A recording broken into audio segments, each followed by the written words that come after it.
The only request is that you go up to the podium and speak through the mic. And that's not just for us, it's for the people at home, and it's for our records keeper.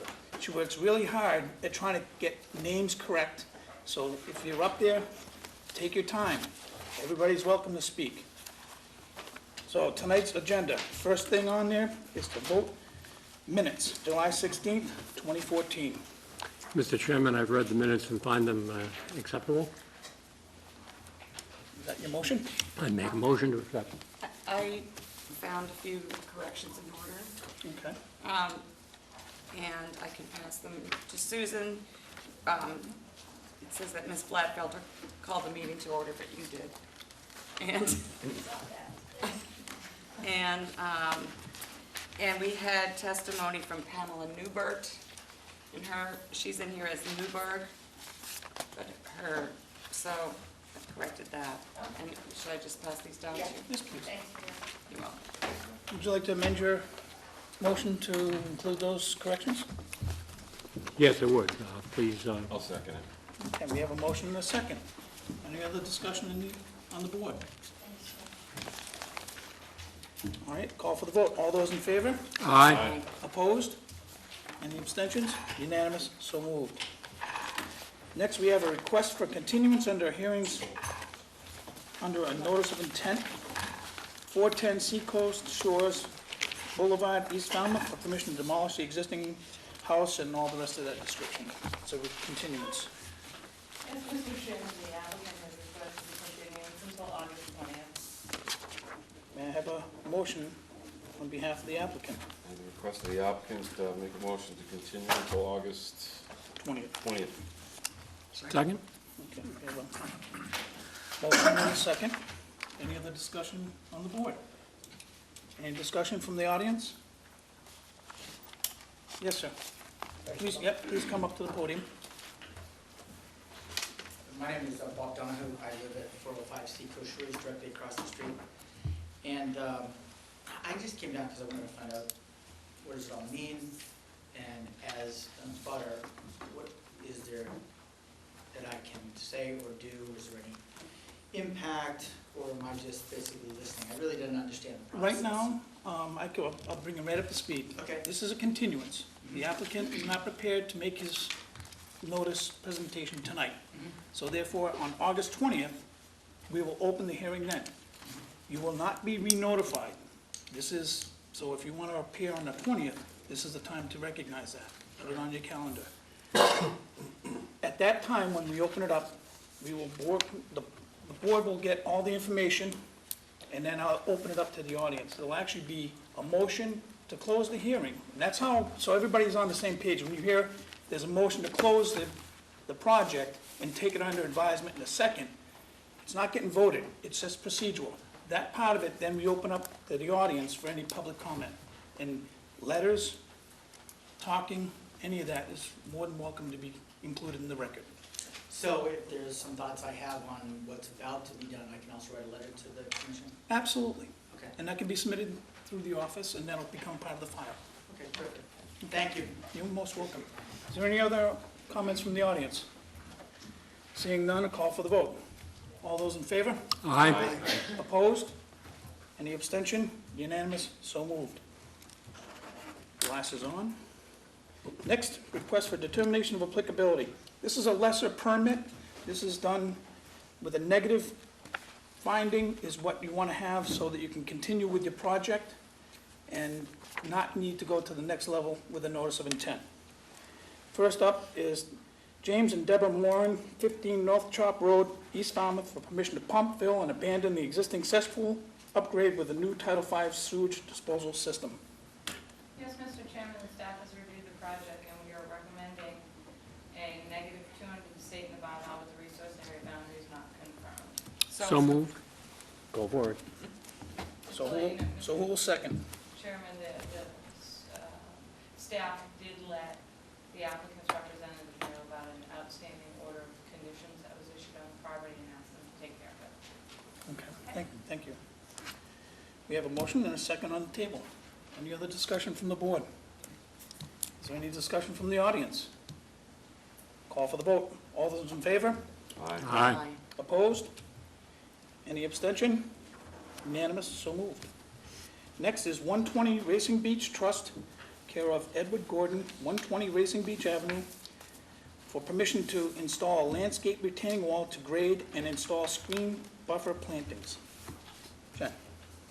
Yes, Mr. Chairman, the staff has reviewed the project and we recommended a -2 under the statement bylaw provided the plantings are they vary. We discussed that with the applicant, with the resource area boundaries not confirmed. So moved. Second. Okay, and the applicant is fully aware of the Correct. planting conditions. Okay. We have a motion and a second. Are there any other comments from the board? Okay. Is there any comment from the audience? Seeing none, a call for the vote. All those in favor? Aye. Opposed? Any abstention? Unanimous, so moved. Next is Air Force Civil Engineer Center, care of Rose Forbes, 545 Courier Road, East Falmouth, Mass., for permission to dig a trench and install a water line and connections from Courier Road, the west side of the house. Jen? Yes, Mr. Chairman, the staff is recommending a -2 under the bylaw, a -3 under the state with the resource area boundaries now confirmed. So moved. Second. Okay. Is there any discussion on the board? Is there any discussion now in the audience? Seeing none, call for the vote. All those in favor? Aye. Aye. Opposed? Any abstention? Unanimous, so moved. Next, we have a continued request for determination of applicability. 77 Turner Road, East Falmouth, Mass., for permission to construct a gravel driveway and a brick walkway. Yes, Mr. Chairman, the staff is recommending a -2 under the state bylaw with the resource area boundaries not confirmed. So moved. Second. You got that, Susan? Okay. Any other discussion from the board? What was the date of the continuance? No, this is a RDA. RDA. It's a negative It was determination. continued from Any other discussion from the board? Is there any from the audience? Seeing none, call for the vote. All those in favor? Aye. Aye. Opposed? Any abstention? Unanimous, so moved. Next, we have requests for hearing under notice of intent.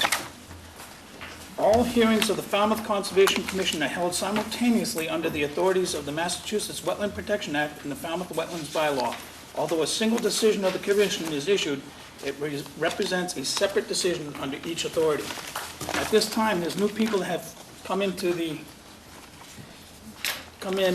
and sitting down. I want to express again, if you have any electronic devices, please shut them off. If there's any public comment to be made, it'll be at the podium. It'll be recognized by the chair at an appropriate time. And then please use the microphone and say your name clearly so that the records keeper can keep good track of things. The first up is the 300 Committee Land Trust, 205 T-Ticket Highway, East Falmouth, for permission to install a 6-foot wide ADA compliant paved path with stone chip surface, construction of an observation platform boardwalk, install native trees and shrubs, the associated clearing, excavating, grading, and landscaping.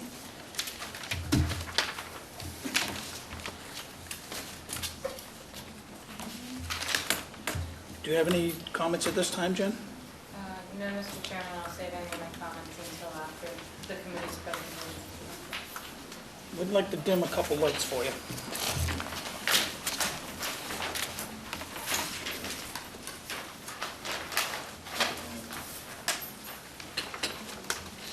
Can people see that out in the audience?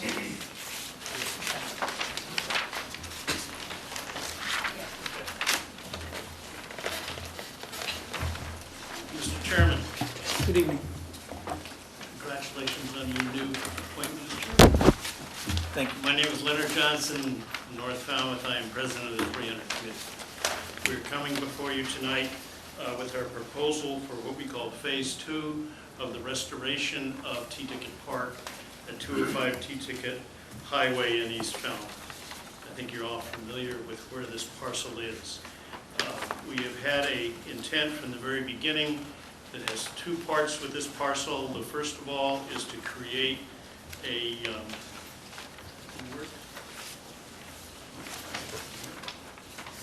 one of these little fish. Oops, that took it off.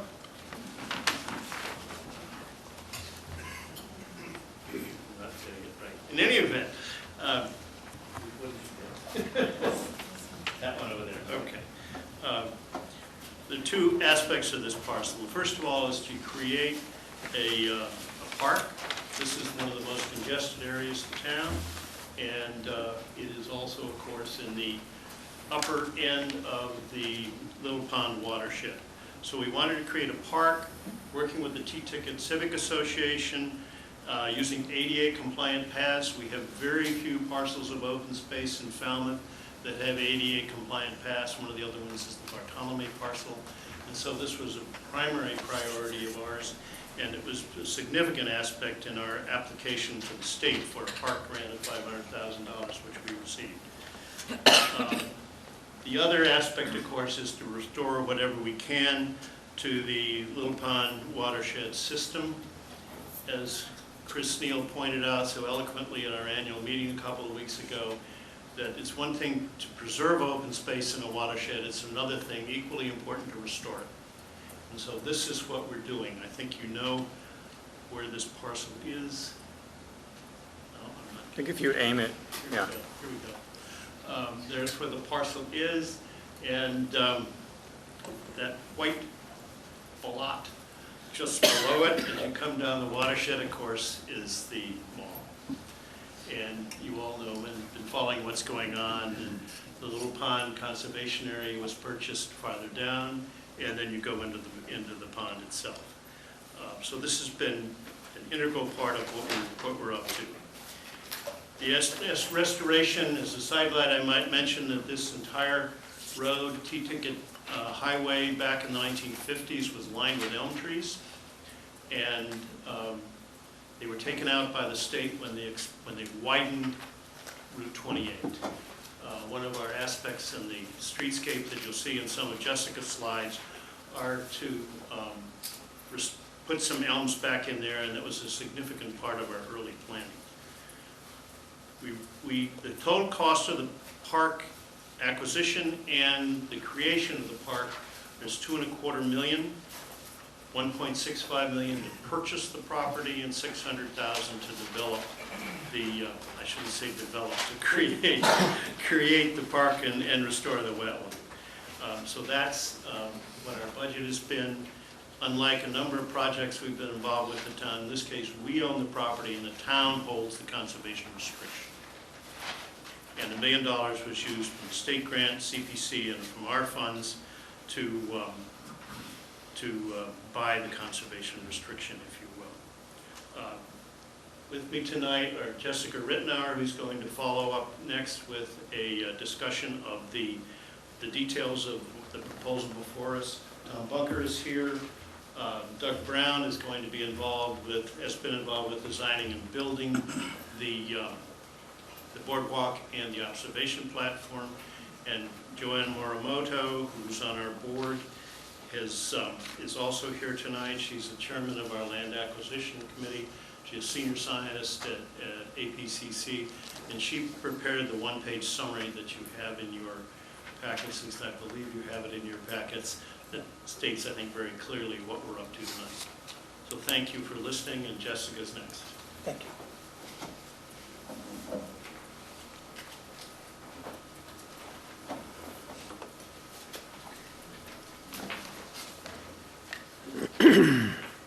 Okay, some of the goals from the very beginning of the project, before the 300 committee bought the land, still hold true today. The 300 committee specifically targeted this parcel to protect the last 10-plus acre of open space in T-Ticket. So it is permanently protected with a conservation restriction that's held by the Board of Selectmen. Also from the beginning, the goal was to restore the wetland system. I do have a slide that shows the layout of the property and what the existing conditions were and the extent of mowing compared to where we are now in 2014, after we've been managing the property with the restoration goal in mind. Also, a key goal has been to provide ADA compliant access, and our engineering plan that Tom Bunker has designed shows ADA compliant pathways, boardwalks, and observation platform. We've been fortunate to have broad community support from the town and the folks from Falmouth supporting the project. It's really been a true community project from the beginning, and will continue to be that through the volunteer stewardship program that helps maintain it. This is the slide I was referencing. So existing conditions when the 300 committee purchased the property in 2011, it was, of course, Joe's driving range and miniature golf. So the mowed area did extend back to the wetland. The streetscape area had a house and an office and 2 septic systems and about 300 linear feet of the frontage was with an asphalt parking lot. So the 300 committee embarked on a concept plan, and many Conservation Commission members have seen this because we presented this plan before this project went to town meeting and the Board of Selectmen. This concept plan illustrated the goals of restoration and access for the site.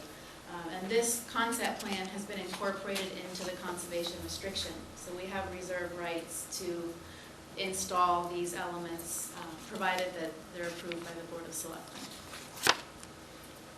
This conversion of the streetscape essentially shows the greening of T-Ticket Park and the conversion and the planting of the 68 trees and really preparing the site for public access. One of the key terms during the concept plan phase was reactivating green space and making it accessible and ready for folks to use as a park. Looking beyond phase 1, which is complete, to phase 2, which is the area under your jurisdiction, is where we are at this point. We have had a wetland subcommittee that's been working for the past at least a year, I believe, possibly even further back, really documenting what is on the site, what has happened since 2010 as compared to now. You can see the difference in what's grown, the natural restoration that's occurred in the grassland area and the wetland area now that the 300 committee has not mowed the property since we purchased it, this section of the property at least. And taking advantage of the seed bank that's there and allowing that restoration to occur.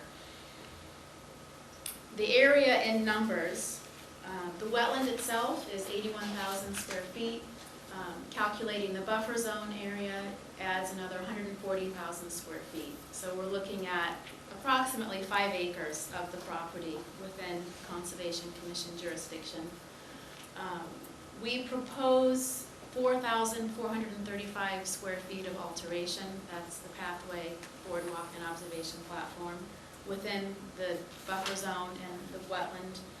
The boardwalk, of course, spans the wetland, and Tom Bunker will show that plan. As the project moves forward, the 300 committee will continue the efforts to promote the natural restoration that's been occurring. So if we subtract out the area of disturbance, we have about 4.98 acres of area that wouldn't be disturbed, where we're going to continue to promote that natural restoration. And that is actually documented in our landscape management plan, which was part of our filing of how we will be managing that area.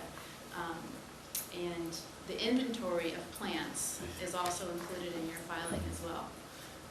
The buffer restoration plantings that we're proposing, and that plan was prepared by Jack Vaccaro in your packet, has approximately 4,875 square feet of buffer mitigation plantings.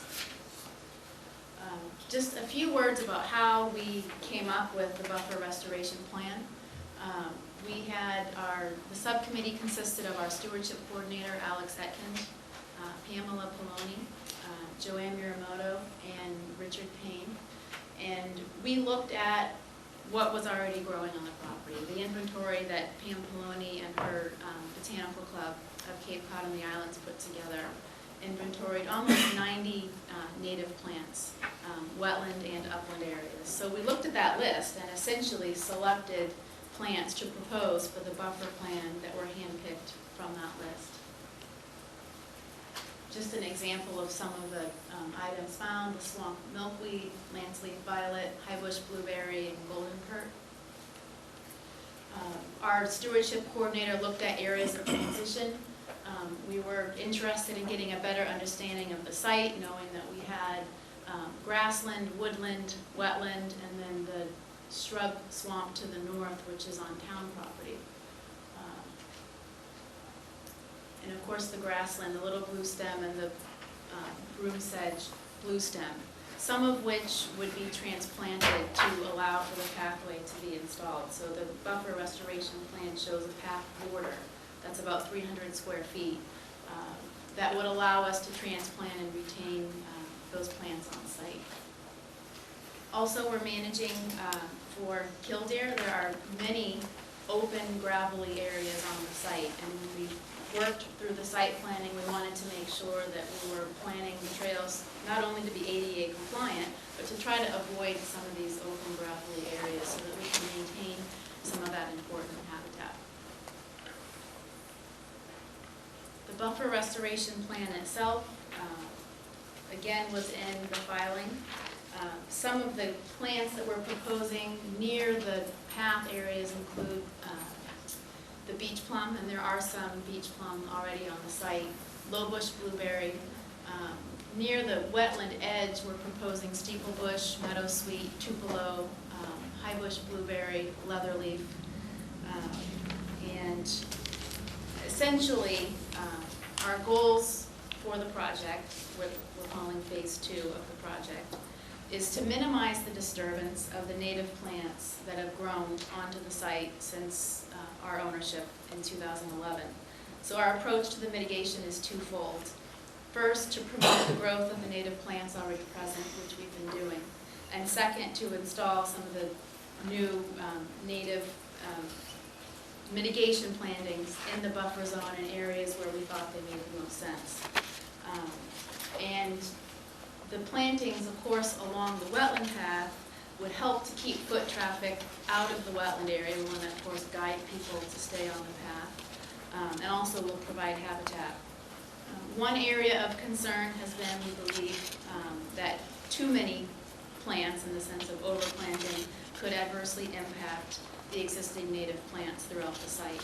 So we've worked, the subcommittee has worked, and the 300 Committee's board, when they approved this plan, the goal essentially was to balance between the mitigation and the planting and the protection of the native plants there. So that's what we've aimed to achieve with this filing and with this project. And I will now turn it over to Tom Bunker, who has our engineering plan to show it.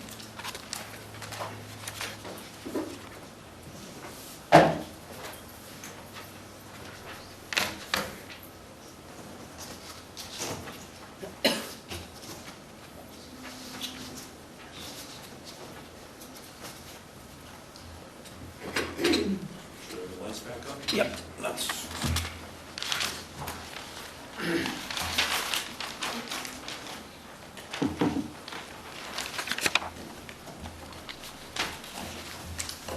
Thank you. For the record, my name is Tom Bunker. We surveyed this. It's been a long time, between survey and this presentation. The committee wanted to get everything right before we came here. Just to talk about the path, the ADA compliant path, and a couple other structures. And one thing I point out from this plan, it was fairly recent that we took out this path. This was the dashed line is a mown path. That's no longer on the plan. You can see what's been filed, because at one point, another difference is that this proposed path got moved uphill a little bit, because how we had staked it before that, in one of the wet seasons in the spring, that would have been in the mud. So this path got moved uphill, and this was taken out. So that's why you might see a difference between these two plans right there. On this plan, the ADA compliant path, which is a solid line on this plan, will start from the existing path system that's put in and just wrap around the north side of the field and then down to this location. It's a bituminous concrete pavement installed with the native stone chip seal. Take the broken up small stone and just press it into the pavement. It gives it's a lighter colored, not the black, but a lighter colored, and looks, it's a more natural looking surface than the asphalt. So that's the proposed path. It's a maximum, we have a 1%, but it's certainly a maximum 2% cross slope to meet ADA requirements. We have 1% just for drainage off of that surface into the soil, and that will run off into that strip of buffer planting that's along here.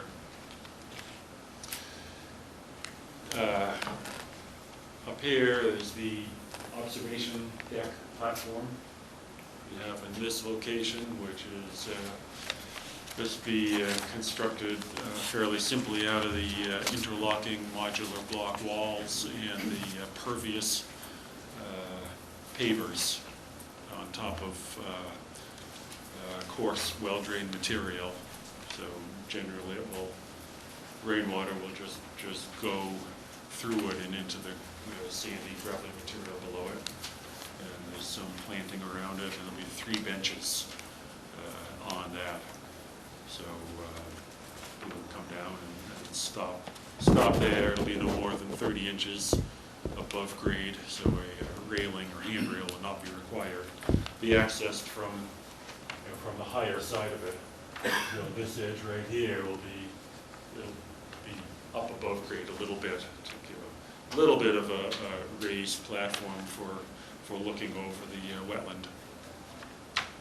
And further down here, if you've been out there, there's a little bit of a dike across between sort of the upper and lower.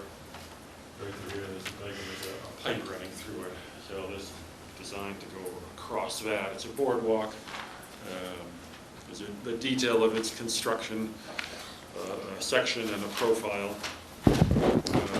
5% maximum slope to the ADA required, ADA accessible, and have low 4x4 curbing on the sides. So again, it's not high above the surface. Railing is not required.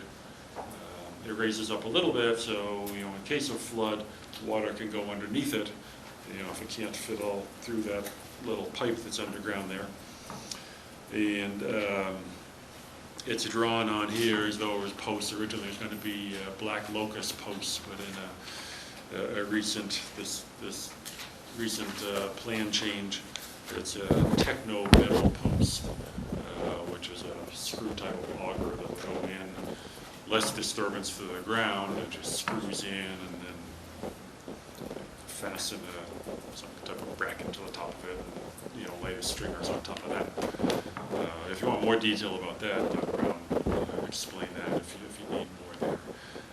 The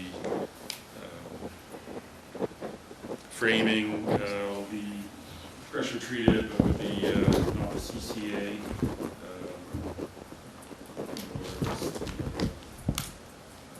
Acceptable to the commission, the ACQ, that's it, yeah. And Moranti decking, which is pretty rock resistant to begin with. So that'll be up on there, be a long lasting material. The other side of the wetland, this bridge here will lead then to a path that's more clear through the woodland. It's roughly laid out now, but the idea is to cut it through there without disturbing any trees. Limb some branches off the trees, but no trees will be removed. You just go through. This part, this dashed line, is just mowed in the grass for people to walk on that. So, and this will go up. Of course, there's separating this from the next property up is another dike structure, berm across there. So that'll just go across there, no excavation or grading or clearing, except for a few branches being removed off of some of the trees that are growing over there. And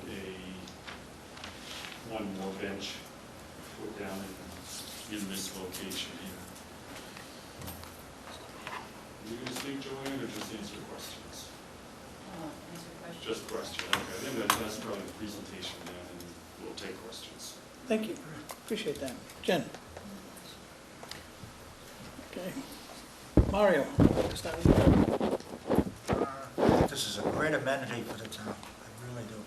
To convert an eyesore, which frankly, that's what I thought, a driving range and an old dilapidated miniature golf course, to a real benefit for people in the most densely built up part of the town. For them to be able to go out and kind of lose the traffic, I think it's a great, has great ecological benefits. Pamploni's inventory showed that literally every wetland plant out here, we're talking about 25, 30 species, all native. All native, that's one single non-native plant out there. I just think it's great. It has educational value, ecological, and of course recreational. I congratulate the 300 committee on moving forward with this project. Thank you. Mary? I would echo Mario's comments, and it's nice to have a restoration project. We don't get to have many of those. And it seems to me that what we're proposing here is certainly consistent with the rights and the conservation restriction that you have. So I have no questions at this point. Russ? No, it's all been said. Mike? Tom, I guess I don't appreciate the purpose of the pipe. And I guess my understanding is that the wetland drained out of that watershed. That's an existing pipe. I understand, and where I'm coming from is, if it ever needs to be replaced, now seems to be the hour, but I don't understand why it's there, so I don't see any reason to tamper with it. I'm sure it lets a small amount of water through. It does flow from the wetland down, Down, so yes. that's, we're not in, there's no instruction, so that's, if we add some storage, so be it, who cares? Yeah, it could fill up, like you said, it could fill up to the top of that berm. We're not obstructing that. And we're not hurting anybody Bringing it up, downstream. So it could spill over. And I can just forget about the pipe. John? I agree with everyone. I think this is a great project. I think it's really exciting to see where it's come since you guys started rehabilitating that lot. I think it's great that people are going to be able to get down there and see everything that's down there, because it's really a really beautiful spot. I don't have any questions. Well, myself, how are you gonna drive, this is for the contractor that's gonna be involved, how are these metal posts driven in? Are they gonna be by hand, or are you gonna have like a dingo do it, or? Okay, I'm Doug Brown, contractor. So it's a specific piece of equipment that delivers these things and installs them. It's like, there's 3 different size machines, we're using the smallest one. It's a walk behind, like a dingo. Okay. And it shows up, pulls the post out, pivots it down, and really just screws it into the ground. Okay. And we use these to do the little bridge over there at the Coonamessett River. Really very little disturbance, it's pretty fast and really simple, and they're super strong. It's just a small 6-inch plate at the bottom, it's a screwed plate. You can go down as deep as you want, he'll bring whatever size post you ask him to, and he can set it at whatever compression he needs to get as much strength as we need to do it. There's all kinds of different size posts, but for this, we're going to use probably the smallest one. Unless Mr. Gore has a different opinion at plan review. But It's a nice technology to be able to take advantage of. yeah, it is good. Thank you. I would mirror what the rest of the board had said about seeing this come to fruition, phase 2. Thank you for all the efforts that have been put in. At this point, I entertain a motion. Make a motion to take close the hearing, take it under advisement. Second? Okay. Now, is there anyone in the audience who would like to comment on this project? Is there any other discussion from the board? All right, seeing none, I'll call for the vote. All those in favor? Aye. Opposed? Any abstention? Unanimous, so moved. Thank you very much.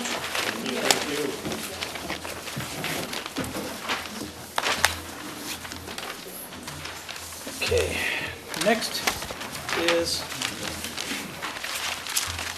Robert and Susan Silby, 145 Old Dock Road, West Falmouth, Mass., for permission to relocate the existing driveway and the associated excavating, grading, and landscaping.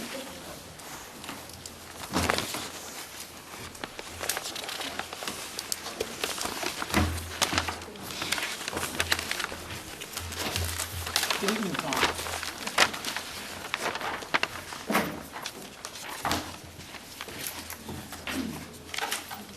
Thank you. Do you have any comments at this time, Jen? No, I'll submit my comments to that time of presentation.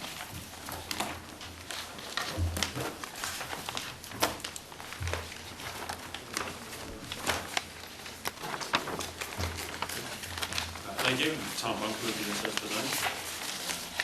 Prepared plan. Susan Silby, to relocate her driveway. Mark Manganiello from LEC is here also. He marked the wetland and speak about the wetland characteristics and compliance with the Falmouth wetland regulations. We have an existing house that went through some changes in the past. We had compliance last year, I think, with the existing pervious stone driveway that's out there now. You've seen that. And Ms. Silby would like to relocate that driveway to the side of the structure here. I'll emphasize now that this is not a garage, even though if you look at it from the north side, it has what looks like garage doors, two of them. It's not, if you look in the window, you see that's used, there's workbenches, and it's a potting shed. There's clay pots and soil and things. It was always intended as a potting shed, and it's used as that now, and will continue to be by Susan Silby and her sister, Paula Merriams. I can back up a little bit, say this is fronting on West Falmouth Harbor here, which is tidal. There's an area of salt marsh, which was marked by Mark Manganiello. The entire area is in a velocity zone. The house, much of the house is raised up. This part of the structure has some breakaway panel flood openings in it. The proposal that we've drawn up for this site basically is to take out what's here now, is the stone driveway, narrow the existing cobblestone walk to this location by, I think it's by about 3.5 inches. Take out one row of cobble off of each side, so it's narrower. But then extend the cobblestone through to this location here, and this driveway is proposed to be built out of pervious pavers. You see the detail. And these pavers are manufactured in such a way that they do have a fairly large, a 1/4 inch or so gap between them. It's just part of the manufacturing process. So this is not the type of case where stone dust is going to be swept into the crack to make a tight joint between them, but it's a coarser stone that we put down in there. And the subgrade beneath it, as you can see, it's built up 6 inches wider on each side. So the driveway itself, the double track of pavers is 7.7 feet, 7 feet 8 inches wide from outside to outside. And then there's another foot, so it's 8 feet 8 inches total width. And this is the material that can act as a storm drain. Built this way, it will, the water that goes through, partly somewhat through the pervious pavers, it's a porous brick material, but also through the joints, will go down into here and dissipate. And the surface area of what's underneath here is larger than the surface area of what's under the existing driveway, as far as drainage. So there's actually more drainage provided with this new driveway than with the old one. It is 2 tire tracks, as you can see, with lawn on the 2 sides, and in the middle, Falmouth-friendly lawn proposed to be with minimum 9 in the middle here of 9 inches of loam. It'll go down between some of that coarse material, and feel this loam with the grass growing on it is actually probably unscientifically, I'd say, better. It'd be less pervious through the middle of there than the stone that's in the driveway now. So I'm saying the very occasional oil drip, if you're concerned about that, will go onto onto grass or soil rather than be washed down through coarse stone quickly into the groundwater. Between reducing the width of the cobblestone walkway and then extending it through there, taking out the existing driveway and putting it in, I have a coverage table. There's a net change of a reduction of 6 square feet of surface that will not support vegetation on the lot. And because this parking area is 2 cars wide, and I know you don't take it into your calculations, it's not on the lot, but within the layout of Old Dock Road,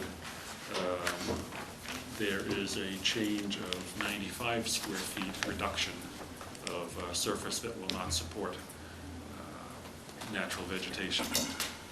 So I feel that this is a reduction in surface, reduction in non-vegetated surface, and the increase in the drainage area below it, we feel that this will not have adverse effect and will, we feel, actually have a slightly better environmental impact for this project. Mark has a few other things to say about this too. Thanks. Mark Manganello with LEC Environmental. As Tom mentioned, we did the salt marsh delineation on the property, and there's land subject to coastal storm flowage also on the property. We submitted a regulatory analysis report with the NOI, which you should all have a copy of. In essence, we went through the performance standards for resource area buffer under the Falmouth wetland regulations, and agree with what Tom said, that the project complies with the performance standards in that the standards allow work within a previously developed resource area buffer with the condition that there be no increase in impervious surfaces or surfaces that cannot support natural vegetation. So with the decrease in surfaces that cannot support natural vegetation, the project complies with that standard in our opinion. So that's it in a nutshell with regard to the regulatory analysis. Thank you. You're welcome. Jen? Yes, Mr. Chairman, a couple of things, and I talked to Tom briefly about that. The applicant needs to go before the town engineering department a lot of this work is within the town road layout, and that should have been done prior to coming before this board. So Mr. Bunker is aware of that and will be contacting the town engineering department as early as tomorrow to show them the plan. You may be seeing a revised plan. The town usually does not like to see this type of work in the road layout. So I need a sign off from engineering before I could feel comfortable recommending this board close the hearing. As well, Tom, the 100 square feet of ornamentals are within 100 feet of the salt marsh, so Yes. if the town allows them, I'd like to see them be native. Okay? They are within 100 feet of the salt marsh. Staff's not terribly concerned with the swapping out of the driveway, although I do have some concerns with the maintenance of the property right now. Falmouth friendly lawn. The applicant has been spoken to in the past about the use of having it professionally fertilized, and that is still being done, so I would ask you to talk to your client about that, as well as the pruning of the mitigation. What direction am I looking at? North of the proposed pavers. Okay? The Also, areas. again, that is supposed to be mature and full form. They are being pruned. Would like to see that stopped, or we'll have to take other actions. The removal of the dead pine, are you going to replace that? We don't have a proposed to here, but What, 5 feet away from the salt marsh? Will be proposed to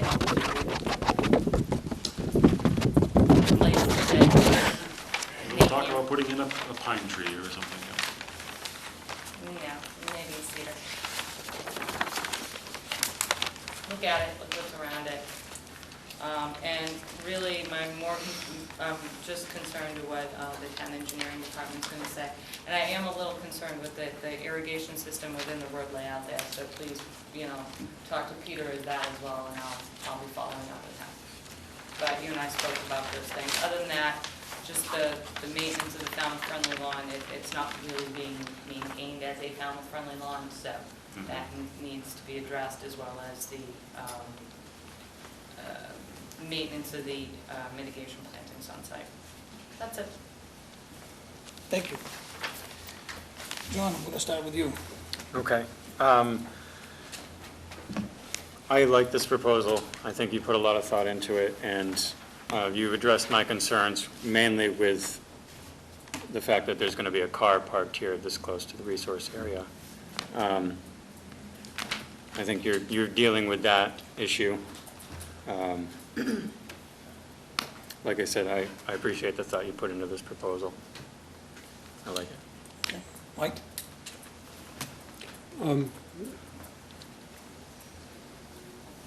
I'll be interested in how the town views the change in parking. I can see it two ways, but as far as the resource area goes, I think it's an improvement. Russ? No questions, comments? Mary? Would reinforce what Jen said about, struck me that the mitigation planting also be better to have something other than ornamental. And the manicured state of the existing mitigation planting. I'll speak with them. Yeah, my one question, I don't know that really, I can expect you to answer it, but I am curious as to the objective for moving or replacing the driveway. It's Part not of it- obvious to me. Yeah, part of it, I mean, frankly, it wasn't obvious to me until they said, there's one thing, and they do, in this potting shed, there is material soils, and I think also their water cooler is there, driving up to here, there's one thing, and Miss Sylvie and her sister are a little older. Driving up to there will make it easier to get materials in and out of the potting shed is one. And also, they do want planting up in the front because they feel that putting some planting along the road, they're fairly exposed the way it is now, that wide open parking area there. And if they want some kind of planting there, they'll have a little bit more privacy. Right. And parking up along there will serve both of their uses. Okay, thank you. Mario? No, the driveway is gonna be entirely within a lawn area, right? Yes. So I don't have a big problem with that. I do notice in the northwest corner of your limit of work, you're only 10 feet off the salt marsh there. See that? At the edge of the lawn, yeah. That's pretty close. I think that should be really reinforced, at least in that corner. I'd like to see hay bales back with the siltation curtain, at least in that corner. Double stake hay bales. Okay. Okay? That's all. I think you've gotten a couple notes I that do. you're aware of. First thing, talk to Peter. Yeah, at this point in time, I do not think the board has enough information to close the hearing. Would you be interested in a continuance?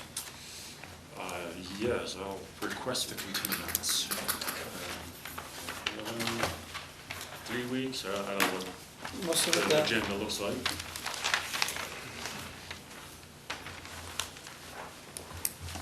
Tom, you don't have to do any major, well, we don't know if you're gonna have to do plan changes, so it's gonna try to squeeze you on next week, but it looks like the 20th is this week, I want you to do a plan change.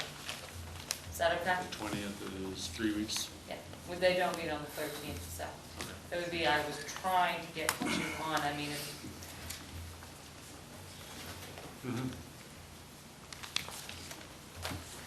if I may, if you receive something from the town engineer that drastically changes your project and you need more time, just make it, yeah, I mean, if you make a note want to to start. try for next week, that's fine, and if you need to redo it. No, next week, they're not in a hurry, so I'll Okay.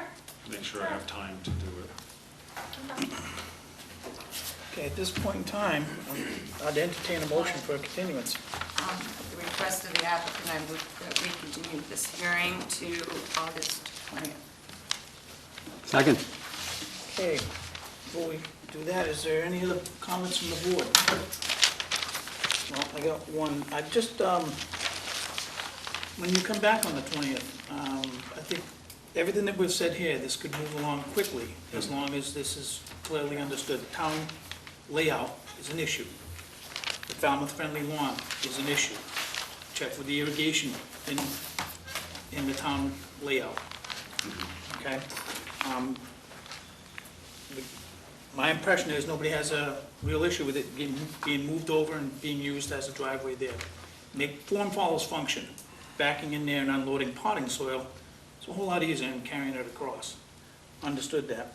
And native plantings along the roadside. Right. Instead of ornamentals.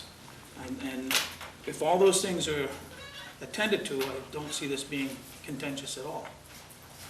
We hope it's not. Yep. And again, the tree in the wetlands, I'm repeating these things because I want to be real clear. The one other little thing, the fence, is that going to go all the way to the ground? That where you're going to make the connection, there's a retaining wall. Is that just going to slope between the two pieces? It's just at the height of the retaining wall? Yeah, Well, I think it's just a little panel that, but there's a retaining wall that goes through there. right, I mean, one is up on the retaining wall. Right. And then the other would be down on the ground, so I think it'd just be a little panel that would just go across Okay. into the post, and the other would, Okay. so, I mean, it's not gonna slope or, I don't think like that. Thank you. That answers everything I have. Any other discussion from the board? Is there any discussion from the audience on this project? Seeing none, I'll call for the vote. All those in favor? Aye. Opposed?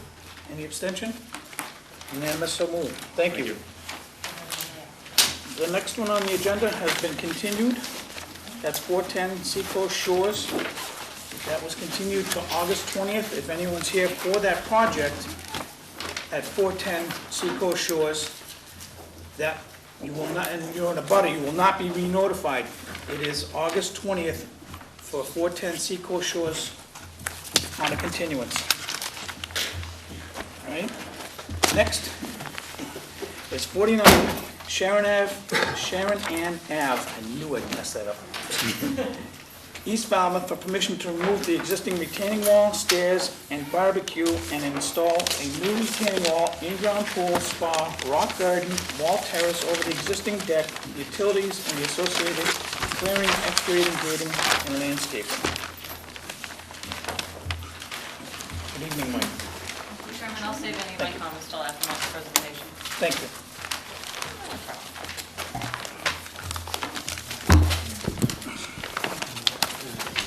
Good evening, Mr. Chairman, members of the commission. For the record, my name is Michael Borselli from Falmouth Engineering, and I represent the applicant, Matthew Baldessaro. Mr. Baldessaro is here tonight in the audience. If there's any specific questions he can answer. I'm also joined by Doug Miller from Viola Pool. He's also in the audience. If there's specific questions about the pool design or construction methodology during the construction phase of the project. We're here tonight asking permission to do a redevelopment project at number 49 Sharon Ann Lane.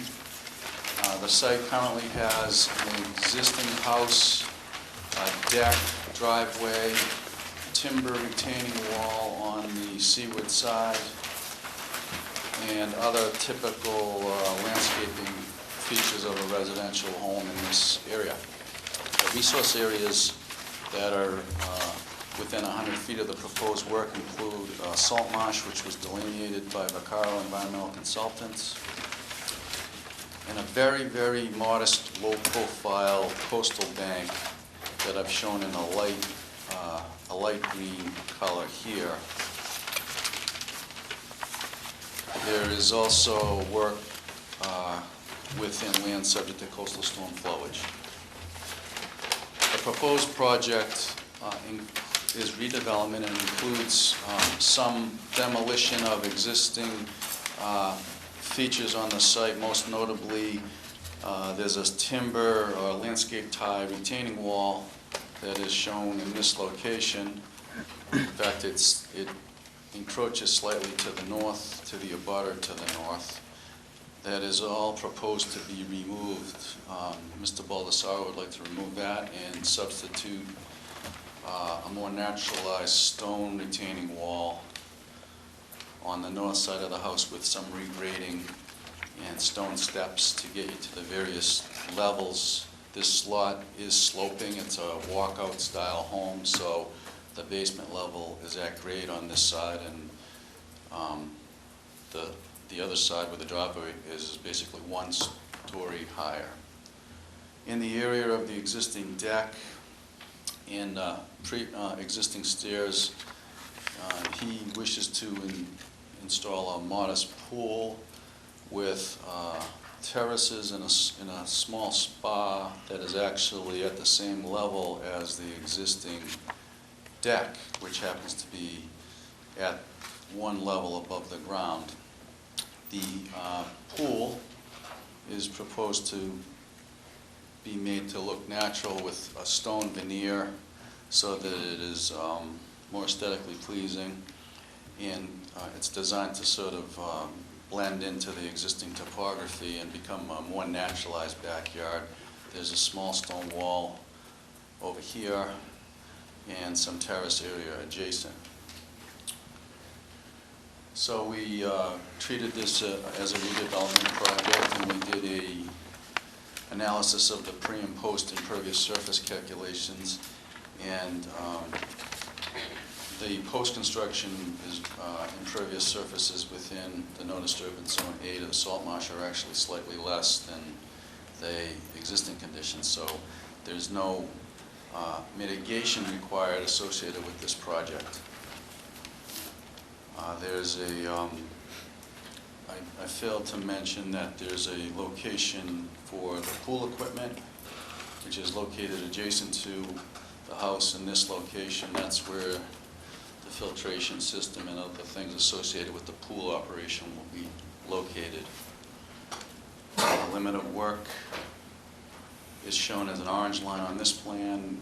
It's also on your plans, and it's been sited in a location so that it wraps around this existing timber retaining wall so that that work can be done. It's also situated in a place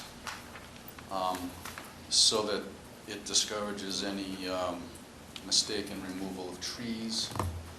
All the trees are proposed to remain. There are 2 trees landward of the limit of work that are not proposed to be removed, but they are in a place adjacent to the timber retaining wall. So the limit of work is shown on the other side of those, but there's a very specific note on the plan that those 2 oaks are to remain. We reviewed the project with Jen, and I think she was satisfied with the project for the pool terraces and associated work with the project, but Jen made me aware of a issue with an outstanding old order of conditions from, I think it was 1991. And that old order of conditions needs to be taken care of, and it will result in the need to do some buffer enhancement in an area where some vegetation was removed at some point in time in the past. It was actually done at a time prior to Mr. Baldessaro owning the property, and somehow in the title exam, it didn't show up, and it didn't raise any red flags to Mr. Baldessaro. So perhaps if you have questions, he could elaborate on that. But we'd like to work with your staff and address that in a way that satisfies you, but we're not prepared to talk about that tonight. In fact, we were hoping, and I don't know if it's possible, to not link that to this project, but to treat that separately and submit a separate application if need be, or an amendment to this, once we come up with a buffer restoration plan that satisfies staff that we can present to you. With that, that pretty much sums up my presentation. I'm here as well as Doug Miller and Mr. Baldessaro to answer questions. Thank you. Jen? Yes, Mr. Chairman. One quick thing, Mike, when you look at this, and you just, when you were talking, you did something. Talking about that bank, and is it within 25 feet of that? That's good. Double check to see if you have a mitigation requirement in regards to the bank. You may be outside of it, which would be good. Other than that, the pool project's fine. We'll just double check that mitigation thing with the coastal bank. But there is an old order that did state that the property needed, when the house was built, the property needed to stay in its natural and undisturbed state from contour 14 down to the salt marsh. If you look at your plans, the 14-foot contour runs pretty much right underneath that covered porch and up and through that retaining wall. So we discovered that when we went out to the property. The applicant obviously has a young family. There's a big, Jungle gym. Jungle gym, thank you, out there. So the staff would recommend that the property be planted up between the 6 and the 8-foot contour. That would give the applicant a usable outdoor space, the pool, and wouldn't, prompt them to cut whatever he plants up to the 14-foot contour, and then dark of night and for years why no one's looking. So I think it's a good compromise. It's gonna be up to the board, but that's the condition that was ongoing with the deed when the property was developed. And it was missed by someone in the title transaction, but it is recorded, it's on the deed. So if I could have a chance to address that. One more thing, and I would like to see that done prior to permitting anything else on the property. That would be staff's recommendation. Thank you. What I'd like to do is I'd like to have poll the board, just let them make some comments, and then you'll have a little bit more information from us so that whatever you're gonna describe, I think will fit in a little bit easier, okay? Mario? Yeah, I'm not usually a big fan of swimming pools, as you know, but frankly, looking at this property, the area where they want to put the spa and pool in is just waste ground. It's not even a lawn, it's just, just a weedy patch of waste ground. The retaining wall is in great disrepair, it's rotting. The barbecue is an eyesore. So frankly, I think a pool and a spa would actually be an amenity here for the property. Now, I don't know about this restriction under the old order of conditions, but, speaking on behalf of all the Saros, it's kind of like they're getting hamstrung by an old order of conditions in which they had nothing to do with, I believe. And it just seems to me that maybe if we could come up with some kind of a compromise of some So sort. I just said, Mario, the old order said they had to plant up to the 14-foot contour, which brings it up to where that retaining wall is, and that's just an unrealistic use of that space back there. So what the staff is recommending, if you look at your plan, I'm gonna come and point to you, Mario. If you look at your plan, I have the plan. okay, so, Yes. Right here. Oh, The old order had you required having it Yeah. planted from here down. okay. As I said, young family, there's a big jungle gym, like in this area. I'm recommending come up to about right there and back that way.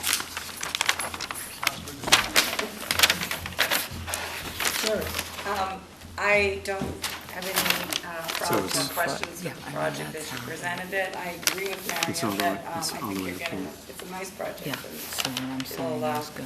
It's an enhancement, and, everybody feels them differently a about little things, bit but I of think that adding mitigation leave that there? Yeah. will actually be an aesthetic enhancement as think well. that's enough? It's up to you guys. So The old I hope order said 14. you don't mind doing it, and I think it's the right thing to do. Russ? Staff came up with a good compromise. I think it's gonna be a great improvement, and if they're agreeable to the compromise, I think it's a good move. Okay. Mike? Yeah, just to show, the upper deck is being removed, I take it. I think it would be better for either Mr. Baldessaro or Doug to answer that question. Okay. Could you repeat the question?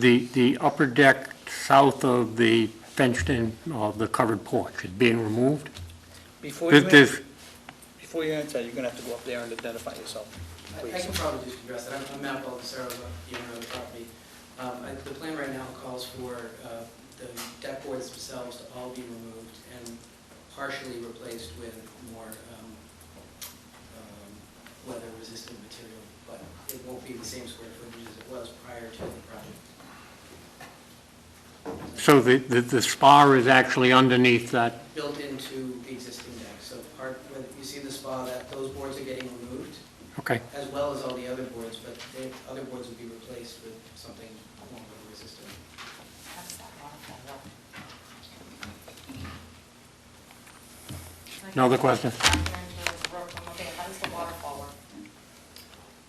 Let me ask a question, is the pool and the spa on the same level, or no? That's what I'm trying to, the spa and then it goes down into the pool, I believe it's about a 6-foot drop, drop, 8-foot. 8-foot drop, okay.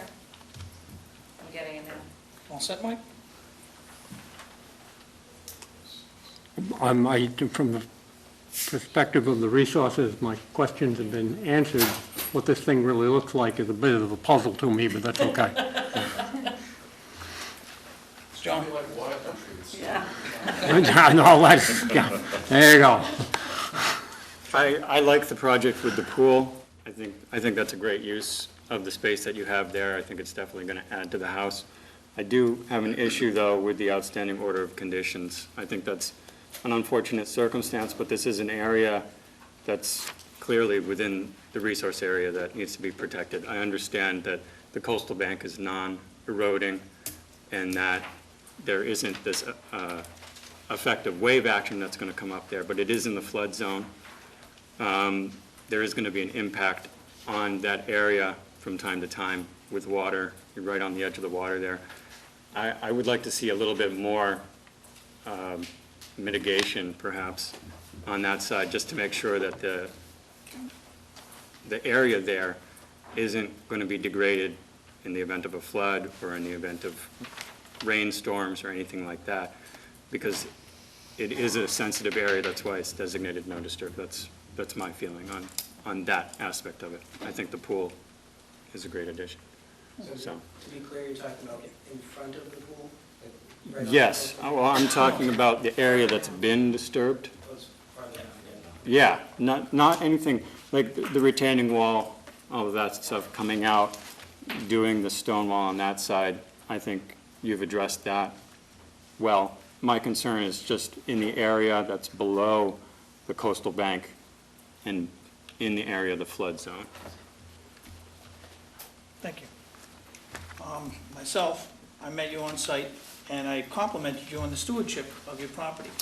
I saw that all the activities, the kayaks and such were up. They weren't stored in the salt marsh, they were in the upland, and you could just tell there's kids, you know, and I can appreciate, I think Form Falls function is gonna be a terrific waterfall. I'm jealous.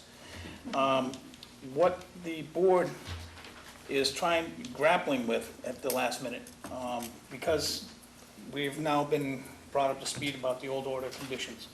I think to accomplish it, Mike had asked about maybe an amendment and such. I'm not in favor of that. I would, myself, I would like to see it part of this application so it becomes a one-shot. I don't know if Mike can show you between the 6 and 8 foot contour, and I'm not looking for like right at the 7. It could be something that can be aesthetic, like Mary expressed. It can be an enhancement with a lot of things and actually function a whole lot better. As I said on site, your challenge is to protect that salt marsh. That's your biggest hurdle on that site. That's your cross to bear. And I think I don't know how to put this together, if staff, Well, they need to continuance, we need to see a planting plan established, because it's not something that staff's gonna condition. This needs to be a fairly substantial planting plan. So the applicant wanted to request a continuance, they could submit that information to us. okay. We can evaluate it. All right, the upland part of this project, I think everybody has a great comfort level with. It's what we need to address, native plantings and such between the 8 and 6 foot contour. Just, it's not lot line to lot line. Is it? Well, if you look at the old little Polaroid, they had Polaroids back then. That's what it looked like. So, I mean, it was a pretty solid wall of vegetation across there. So, yeah, the staff, because the staff is recommending not having it planted up to the 14-foot contour line, the staff would recommend that it go lot line to lot line. Okay. I think that's a good meet in the middle. I'm not gonna probably spend much. When on that. when the planting plan, you just don't want things underneath trees, typical planting plan, that type of stuff. Mike and I spoke about what I would want to see in a planting plan, getting a transitional plan from closer to the salt marsh and high marsh plants up into a woodland plant community. No grasses or anything like that. We're going to want to see a substantial buffer in that or I'm going to go right to that 14-foot contour line. but I think it will be okay. We get what we're trying to accomplish, and we're gonna work with Jen on that. This looks much Our better. environmental consultant, and then we'll just standardize plan and work through her. So if possible, I'd like to request this continuance to the 20th, because I know you're not meeting on the 15th. Unless there's a way to get on the 6th, but that's a week away. No, I need time to look at that plan, talk to Jack about it. I can't do it, so, the 20th is the closest thing. And that would be it for continuances on the 20th, Mike, you got 2 of them. You get 2 of the 3. Before I take any more comment, I'd like to have a motion for the continuance. Make a motion on behalf of the applicant to continue till August 20th. Second. Okay, we have that on the table. Would there be anything else you'd like to comment about? That's great, I appreciate it. Okay. Is there anything else from the board? Okay. John, you all set? Yeah. Any comments from the audience on this project? Seeing none, I'm going to call for the vote. All those in favor? Aye. Opposed? Any abstentions? Unanimous, so moved. Thank you, gentlemen.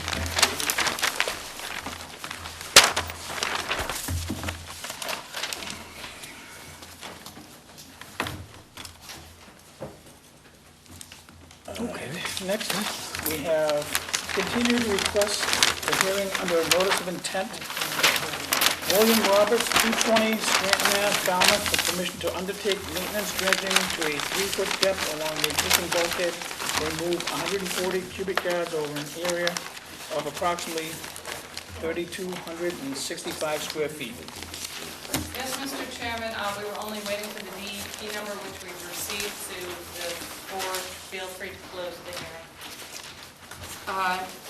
Move to close the hearing and take it under advisement. Second. Any other comments from the board? Are there any comments from the audience on this project?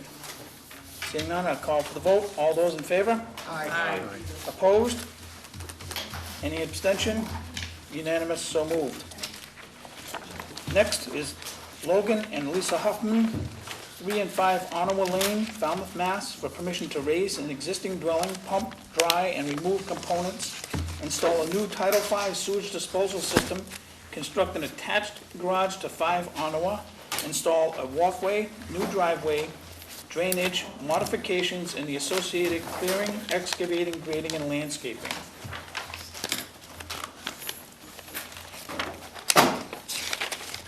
Is there anything that you'd need to? Mr. Chairman, I'll hold any of my comments until after my presentation. Thank you.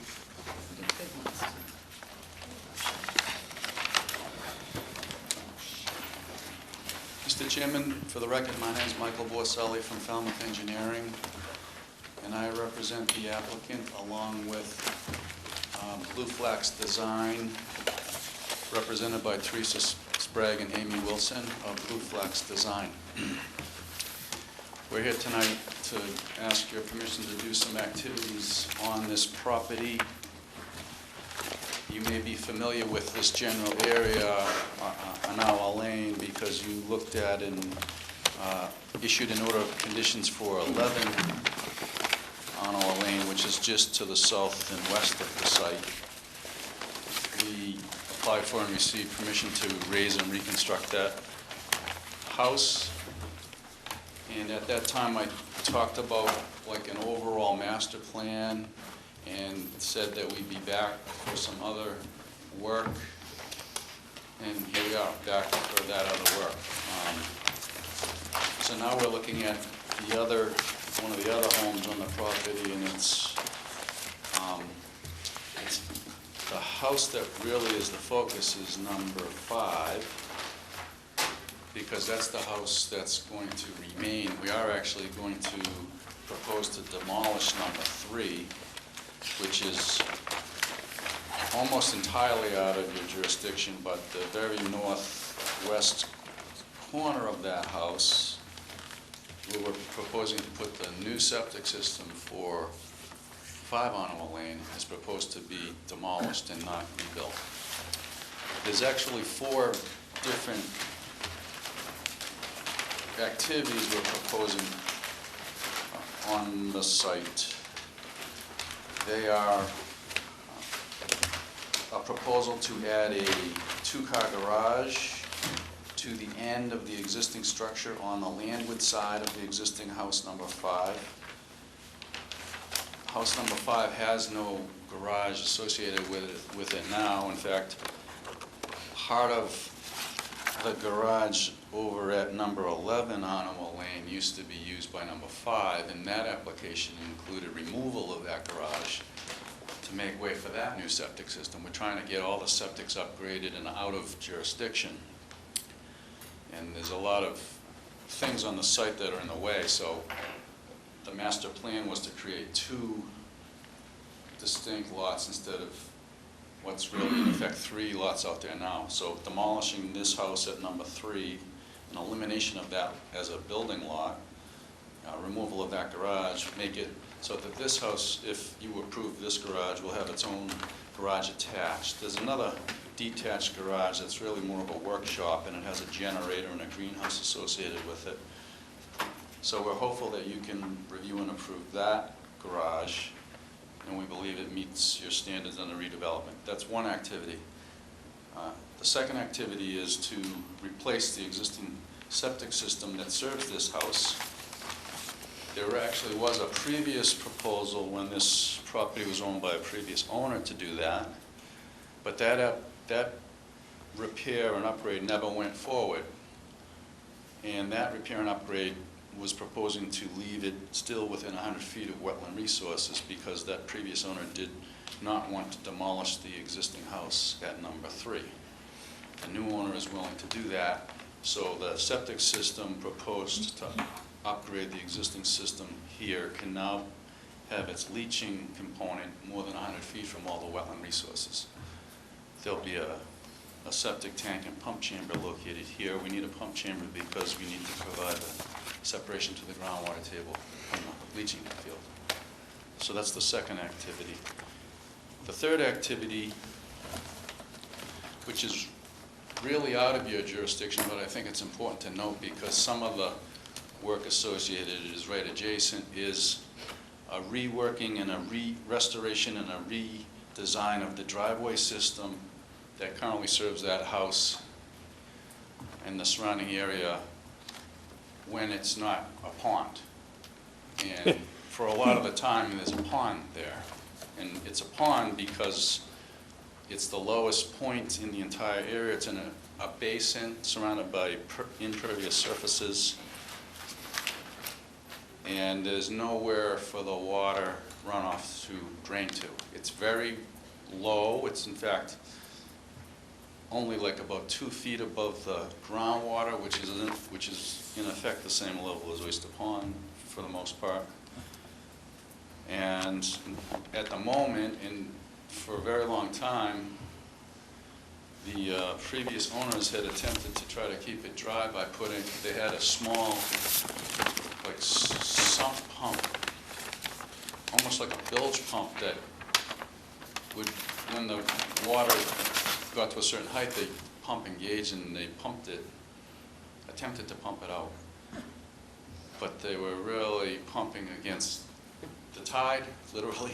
It would work for a very short time, but in the wet season it was always wet here, very wet. So that discharge is going into the pond, so they've been discouraged from that, but they have a significant issue with a drainage problem at the driveway. So the third activity is to redesign the driveway, raise the grade of that basin so it's sufficiently high above the water table, remove all the unsuitable material that we believe is in there because we did adjacent test holes for the septic system, replace that with more permeable material, provide separation from the groundwater table, and then have a working system that keeps the whole driveway area from being a pond. There'll be less pavement. So that's the third element of the design that we hope you can review and approve. And the final element of the design is buffer enhancement, buffer restoration, mitigation planting, and the work associated with that, which is specified and described and detailed on the plans by Blue Flax Design. And Amy Wilson from Blue Flax Design is here to present those plans to you, and then the three of us are here to answer questions.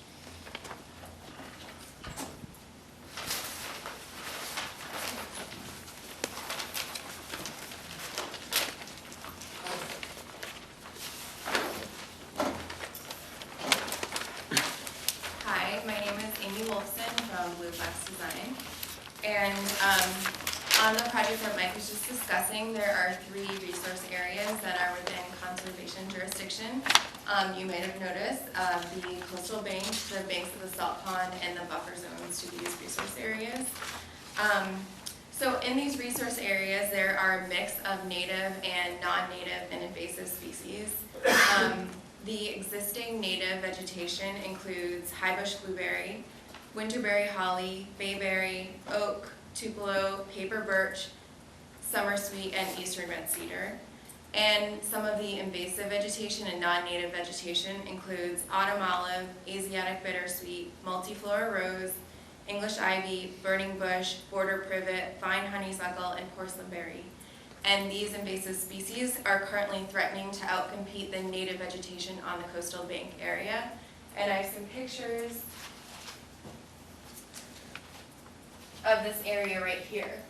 So this is a view looking onto the coastal bank, and you might notice that some English ivy is climbing up this tupelo tree right here, and we see burning bush along here. So it's a mix of non-native vegetation and native vegetation all along this bank. And that brings us to our goals for the project, which are on page 4 in the land management plan that you have. We have 3 main goals for this project. The first is to manage the previously mentioned invasive plant species on the salt pond bank and the coastal bank. The second goal is to restore that area with native plant species. And the third goal is to protect and improve the stability, function, and wildlife habitat value of the banks and buffer zone resource areas. And so these goals will help us meet and exceed the performance standards, which are mentioned on page 3 in your land management plan. So the proposed project will not destroy or permanently alter any portion of the bank of the salt pond, the coastal bank, or the buffer zone resource areas. And this project will not have any adverse effects on the bank's stability or ability to protect upland areas from storm damage and flooding. This bank does not actually act as a sediment source, and no coastal engineering structures are proposed on the bank. And in light of these goals, the proposed invasive species management project and the restoration and replanting measures will have no adverse impact on the resource areas or buffer zones. And they'll actually enhance and protect the functions of the base of the salt pond, the coastal bank, and the buffer zone, and the stated interests of the State Wetlands Protection Act and the Falmouth Wetland Regulations. So that brings us to the 2 project areas that we're proposing that Mike previously mentioned. So the first is the mitigation planting area, which is proposed on the west side of the longhouse, which is currently 5 Arnold Lane. So right along this existing patio, which is, if you have a color copy of the plan, is this orange area over here. We're proposing a mitigation area of 725 square feet, which is actually 50 feet larger than the required amount of mitigation. It includes 43 shrubs, which are low-bush blueberry, inkberry holly, and winterberry holly, and 2 trees, which are amyloidears. The other portion of the project is the coastal bank restoration area, which is all along Oyster Pond right here, in yellow on the color plan.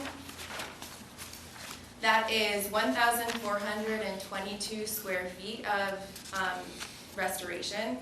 So the native vegetation in this area will remain intact. And we're proposing to use a selective herbicide treatment on the invasive vegetation, including the multiflora rose, the vine honeysuckle, border privet, burning bush, porcelainberry, and Asiatic bittersweet, and autumn olive in the area. So they will be removed from the coastal bank. And once we reach 80% of controlling the invasive vegetation in this area, we are proposing to plant 28 shrubs: high bush blueberry, winterberry holly, red chokeberry, summer sweet clethra, and winterberry holly. The trees that are existing on the bank, which you might have noticed in those photographs, we're proposing to correctively prune them to improve tree health and safety by the house, because some of the branches are leaning very close to that longhouse. The vines that are growing in the trees will be treated with herbicide, and they will be removed once they are dead and can be removed without harming the tree. So that summarizes the restoration planting, and if you have any questions, we are here to answer them. Thank you. Jen? Thank you.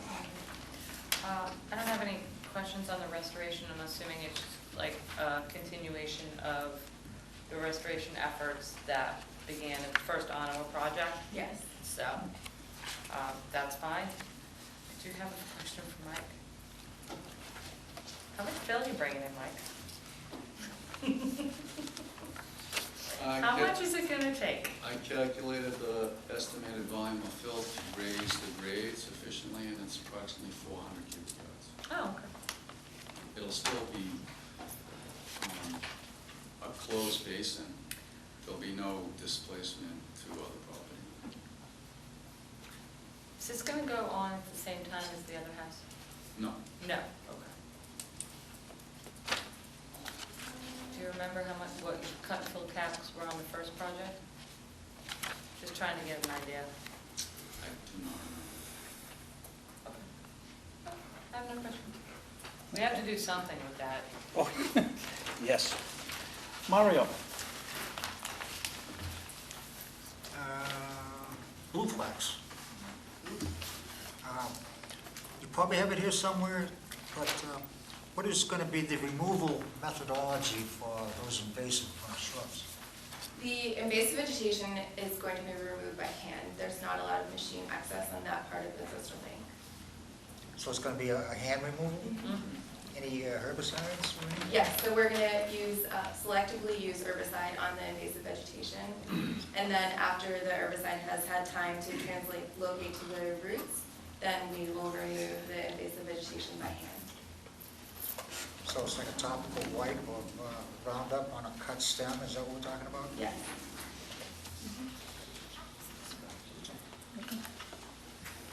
I have no questions, thank you.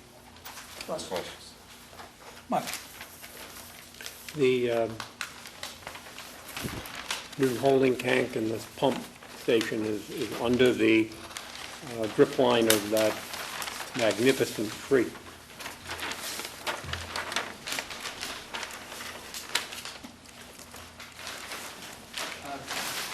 It really isn't. It's close to it. In fact, we were very tuned into that.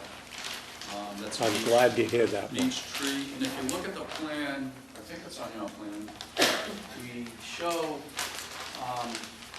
the tree, and we consulted with Blue Flax Design, and we've actually taken steps to show a limited workaround at or just adjacent, just directly at the drip line to make sure that no excavation is within the drip line of that tree. I mean, it's a magnificent tree, you're right. And When I was standing at your stake, maybe I didn't look straight up, but you're close, and I don't think you have another choice. But I'm just, you just, please be careful. Yeah, it is on the plan. Yeah, and I think in order to protect that tree is obviously really important to the clients. I mean, it's Oh, I'm glad to hear that. a I major mean, part of the character of the site. we're on the same page. Absolutely. So that will be protected with construction fencing around the drip line of the trees so that nothing encroaches onto the root system. As you know, or probably do know and have heard in other presentations, beech trees are particularly sensitive to disturbance of the root system, so we want to be really careful to protect that tree. Thank you. No other questions? John? No questions. Well, it took the wind out of my sail because I had that written on my plan. As I was standing underneath there, I was thinking of how Acme's gonna back in, and they're gonna drop the tank, and Ding Dong's gonna be in the excavator. And that's me being Ding Dong, all right? And he's gonna wanna pick that tank up. Are you gonna have to limb some of the branches in order to get the tank in? We've actually looked at that, and in our opinion, we don't believe we're going to. In fact, the excavator that's contemplated to do the work, the excavator has the hoisting capacity to, the tank comes in 2 pieces to move each piece. And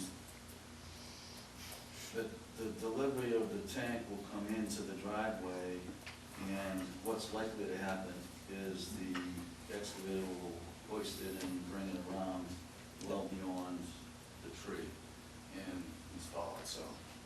That was a really good answer, Mike. Thank Can you you. get around the other 2 pillows and everything? Yeah, Yeah, there's it's You nothing, can swing around it. Yeah, he'll be able to, good answer.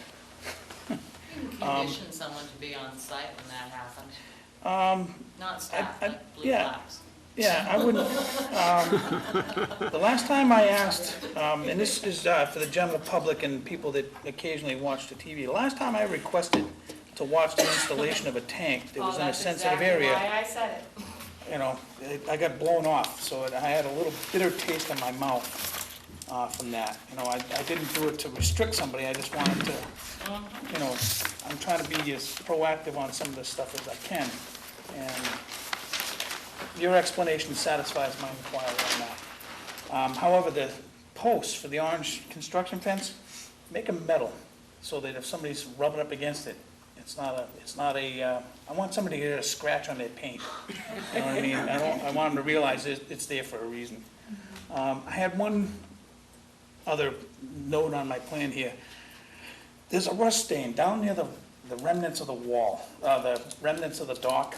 There's a rust stain, and it looks like something had been draining historically, whether it was them pumping that happiness out into the pond. You know, if that was their attempt to move the Atlantic to the Pacific. I know that activity's not gonna be done anymore. I'm just wondering, any of the plantings, because literally, the stones in the pond were stained out and such. And if there's any plantings in that area, in your management plan, you had talked about the 3rd season, and by then, restored areas should only require minimal support. In that area, I'd be curious as to seeing if there would be any effect from what had been pumped on the further down the road. Because, using your words, it's a dynamic system, and from time to time, vegetation will open up and migrate and such. And I suspect that that's one of the areas that might happen, just because there might be something in the soils in that portion that just aren't gonna be happy to have plants back. Just to let you be aware of that. On the installation of the pit, by the way, you have a photo of a dry basin. You should put that in the record for a rarity. There are no trees proposed to be disturbed in the basin area. there are 2 actually. Okay. They're outside your jurisdiction, not that it matters, there's still trees, but their health is not very good. They're That's- maples, I think. They're red maples, aren't those invasive? No. Good try. Good try, Mike. And I realize it's out of jurisdiction, I just wanted to put that out there. All right, I have no other questions. At this point in time, I'd entertain a motion if there's enough information from the board. I'll make a motion to close the hearing, take it under advisement. Second. Okay. Is there any other comments from the board? Is there any comments from the audience on this project? Seeing none, I'll call for the vote. All those in favor? Aye. Opposed? Any abstentions? Unanimous, so moved. Nice presentation, Mike. Thank you.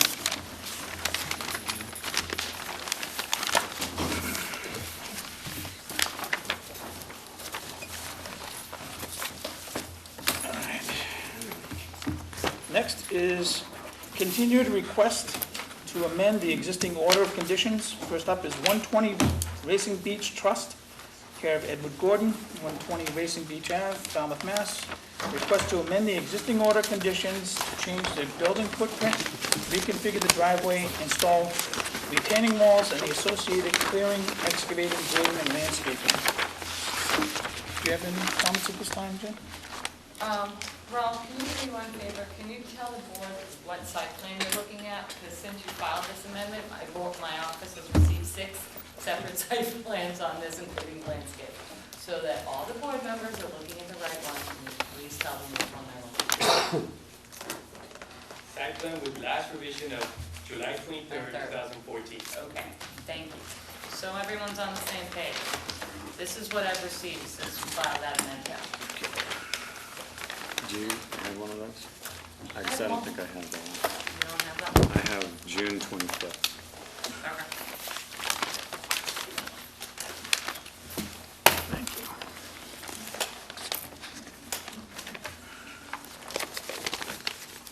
Good evening. Thank you.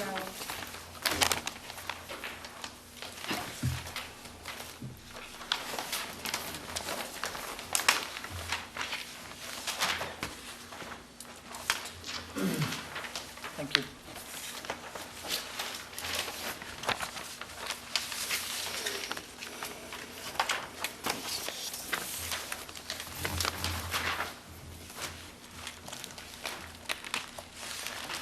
For the record, we're only starting from Holmes and McGrath, with the engineers and land surveyors for this project, for the applicant, 120 Racing Beach Trust.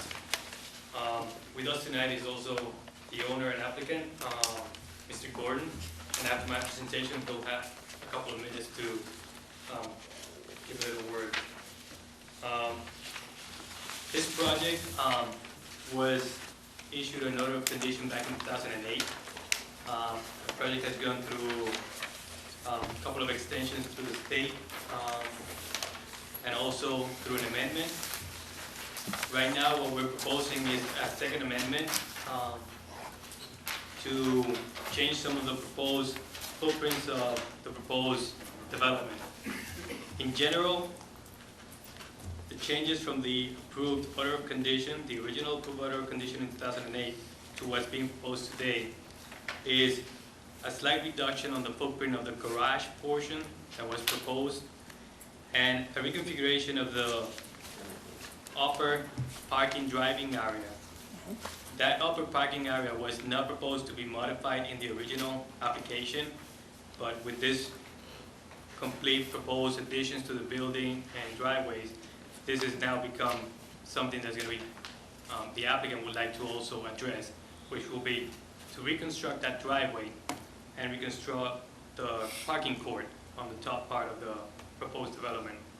This graphic that I passed along, and I'm showing here in this graphic, shows the total impervious areas on the lot within jurisdiction. The pink graphic shows what was originally approved in the order of condition of 2008. The yellow is what's being proposed today. The jurisdictions in this lot are defined by the coastal banks on the water side, by BBWs across Racing Beach Avenue, and by a fragmented coastal bank that's delineated somewhere in between the two driveways. That fragmented coastal bank has always been shown in both 2008 and now. No buffers are being applied to that fragmented coastal bank. But this 100-foot buffer setback for jurisdiction is also considering that top of coastal bank. The change in impervious areas here is an increase of 760 square feet, which amounts to approximately a 4% increase from what was approved back in 2008. We're still mitigating all the drainage from this site. Even though it's a single-family residential development, we're proposing to mitigate all the drainage from the proposed additions and the driveways. We're proposing also to relocate some of the retaining walls that were proposed back then, and also to continue lining the new driveway with retaining wall. We're also raising the grades on this middle island between the two driveways, about 5 feet. That will provide a better buffer for the applicant for any lights from traffic that are coming down Racing Beach and this area. And I would like to introduce Mr. Gordon to have a few words with you. Good evening, I'm Edward Gordon, 120 Racing Beach Trust. I want to apologize in advance to Jen for all the false starts here. I guess over 7 years you tend to change your mind once or twice, and this has been a work in progress, largely a labor of love, where we have completed a large portion of the project on the west side of the house, on the ocean side, and now we're setting our sights to the remainder of it, and as often is the case, we sometimes find better mouse traps, and that's what this is all about. So I wanted to just add a few points. On looking at the impervious and the difference between the two plans, I want to point out that in the 2008 order of conditions, the Commission found that that fragmented coastal bank was not significant. So we also looked at the change in impervious within the jurisdiction of the fragmented coastal bank versus the jurisdiction from the bordering vegetated wetlands. And we've in fact decreased the impervious within the 100-foot buffer of the bordering vegetated wetlands across Racing Beach Avenue. So most of what has occurred in the increase really is at the top of our driveway, which is now lawn area and over the septic system. It is nonetheless within the 100 feet of the fragmented coastal bank, which the board has found to be not significant. We have provided compensation on a tree-for-tree basis for any trees that we're removing. Really, we are, at the end of the day, trying to increase the value of our buffer. I think as we mentioned, we're about 4% when looking at the total impervious within the jurisdiction. We feel that that is an allowable margin to be treated administratively. We've also added in some increase of the natural buffer, which was not a requirement. There was no mitigation required here, but we saw an area where we could improve the A zone on the west side, and we added in 40 feet. We also saw some areas where we could reduce the scope of our patio, and we did so. So there's some give-take. Thank you. Thank you. Jen? No comments right now, Mr. Chairman. John? I don't think I have any questions right now at the moment. Okay. Mike?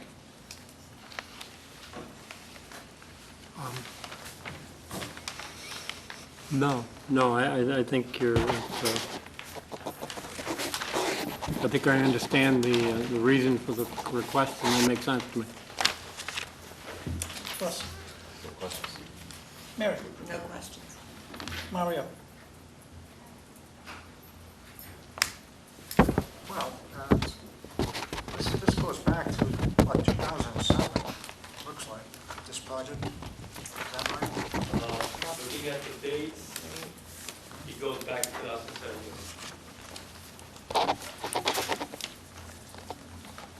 I've always said an amended order of conditions has to be a minor change, but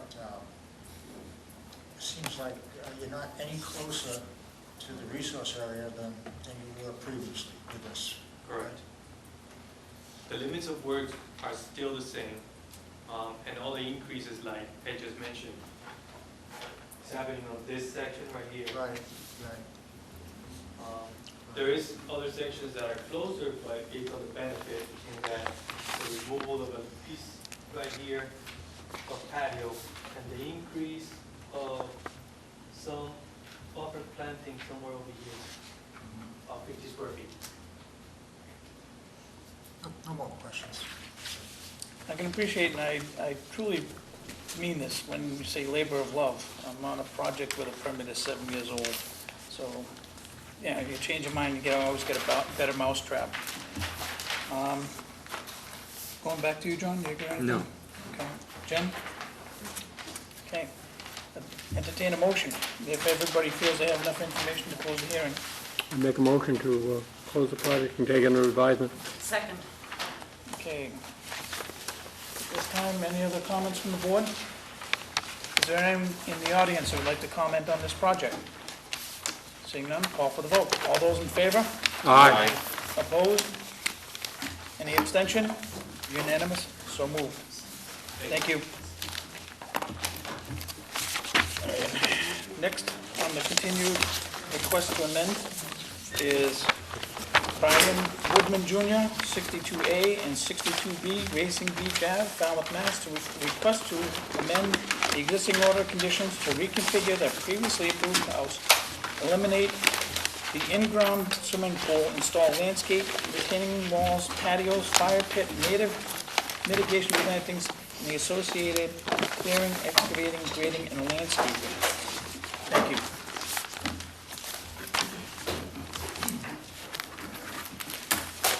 Thank you, Mr. Chairman. For the record, Matt Costa, speaking on behalf of the hearing, representing the applicant. Tonight, also with me is Rasheen, RSI, from Teresa Celine. She's here to answer any questions on the landscape plan that was also submitted. The reason why we're here is that we have changed the house and landscape features within the previous approved limit of work. The limit of work has not changed. We're not moving any closer to the resource area. We actually have across the board reduction in disturbance. There is a new house that was proposed. There was a pool and patio area in the old plan. That's all gone. There's new patio configurations. We also took two paths. One of the paths were within the 50-foot buffer to the BVW. We took the two paths, combined those into one, and were able to reduce the total disturbance on the coastal bank. The septic system design hasn't changed. That is still outside the 100-foot buffer. Also, with this project is a cooperative effort for a landscape buffer along this property line. A portion of that landscape buffer is within jurisdiction, and I think you heard another application for that portion of work on the adjacent lot.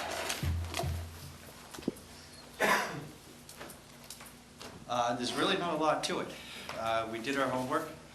We were able to reduce, and we think it's worthy of your approval, and we're here to answer any questions.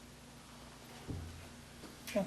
Mr. Chairman, I did go over this with Matt prior to the hearing, and I have no concerns or comments. The only concern I had was that both those projects line up. So that's why Holmes and McGrath submitted the RDA for it earlier tonight. It was to address the other section of this one. So I have no comment. Thank you. Mario? I have no questions at this time. Real questions? No question or comment? Mike? No question? John? No questions. Well, I took the path, a very long path, and I got lost. Oh, I didn't get lost per se, but I ended up going about as far away from where I could have gone. If I went up into the lawn area and just looked down, it would have been awesome. No, I went through the thickest happy crap you can imagine.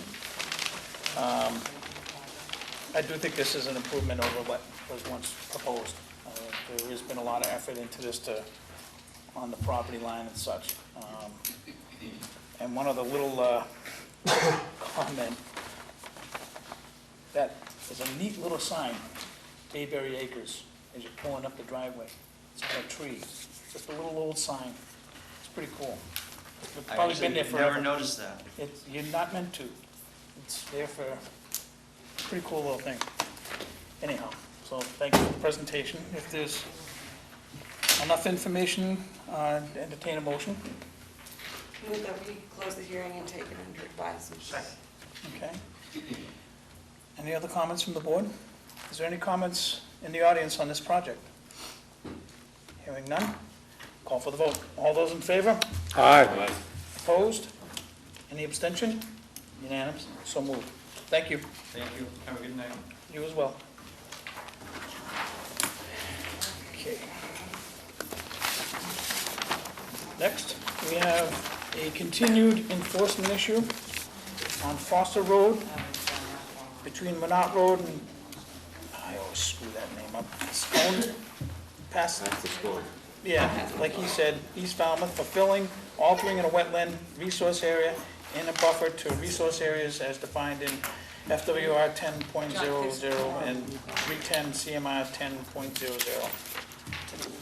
Yes, Mr. Chairman, back, I believe it was early or mid-June, we got a call regarding, what is the date on these photos, John? 6/11? Yeah.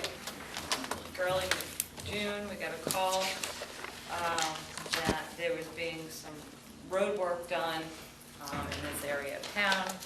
It's within your jurisdiction, it's within a Berry Beach, it's adjacent to the Haddad parcel, the 300 committee in town, or town purchase 300 committee holding the CR, and any regrading project in your jurisdiction does need to come before you. There was a substantial amount of material put on the road, which was done in an attempt to address the drainage, and it does not help the situation at all out there. We stopped work. There's a substantial amount of sand that was moved around. We did allow them to take care of that, because we couldn't leave the site the way it was. There's no way you can pass through there. You've seen other gravel roads that have wanted to bring in fill to address drainage issues, and you have required drainage actions to take place. So it was in your jurisdiction, it was not approved work, so we stopped the project. Thank you. Good evening. You've gone down there.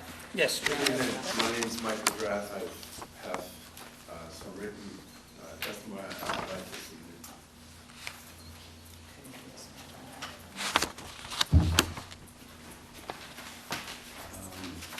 I'm not sure you know what it is.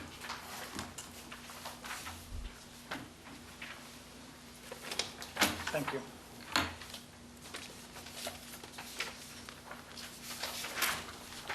I like that gavel. So do I. The gavel he's referring to is this.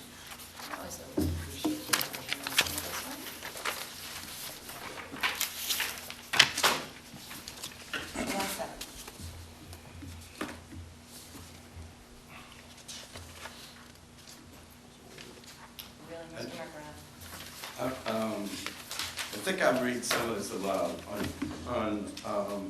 What I gave you was, I gave you a letter that I wrote, and I also gave some of you a copy of the GIS map so you know where the work is on Foster Road between Monroe and on Saturday, July 5th, I visited the site of regrading and filling in the travel dirt road of Foster Road in East Falmouth. This is site subject to the enforcement hearing scheduled for July 9th. On July 4th and 5th, 2014, the outskirts of Hurricane Arthur discharged over 2 inches of rain in Falmouth in less than 6 hours.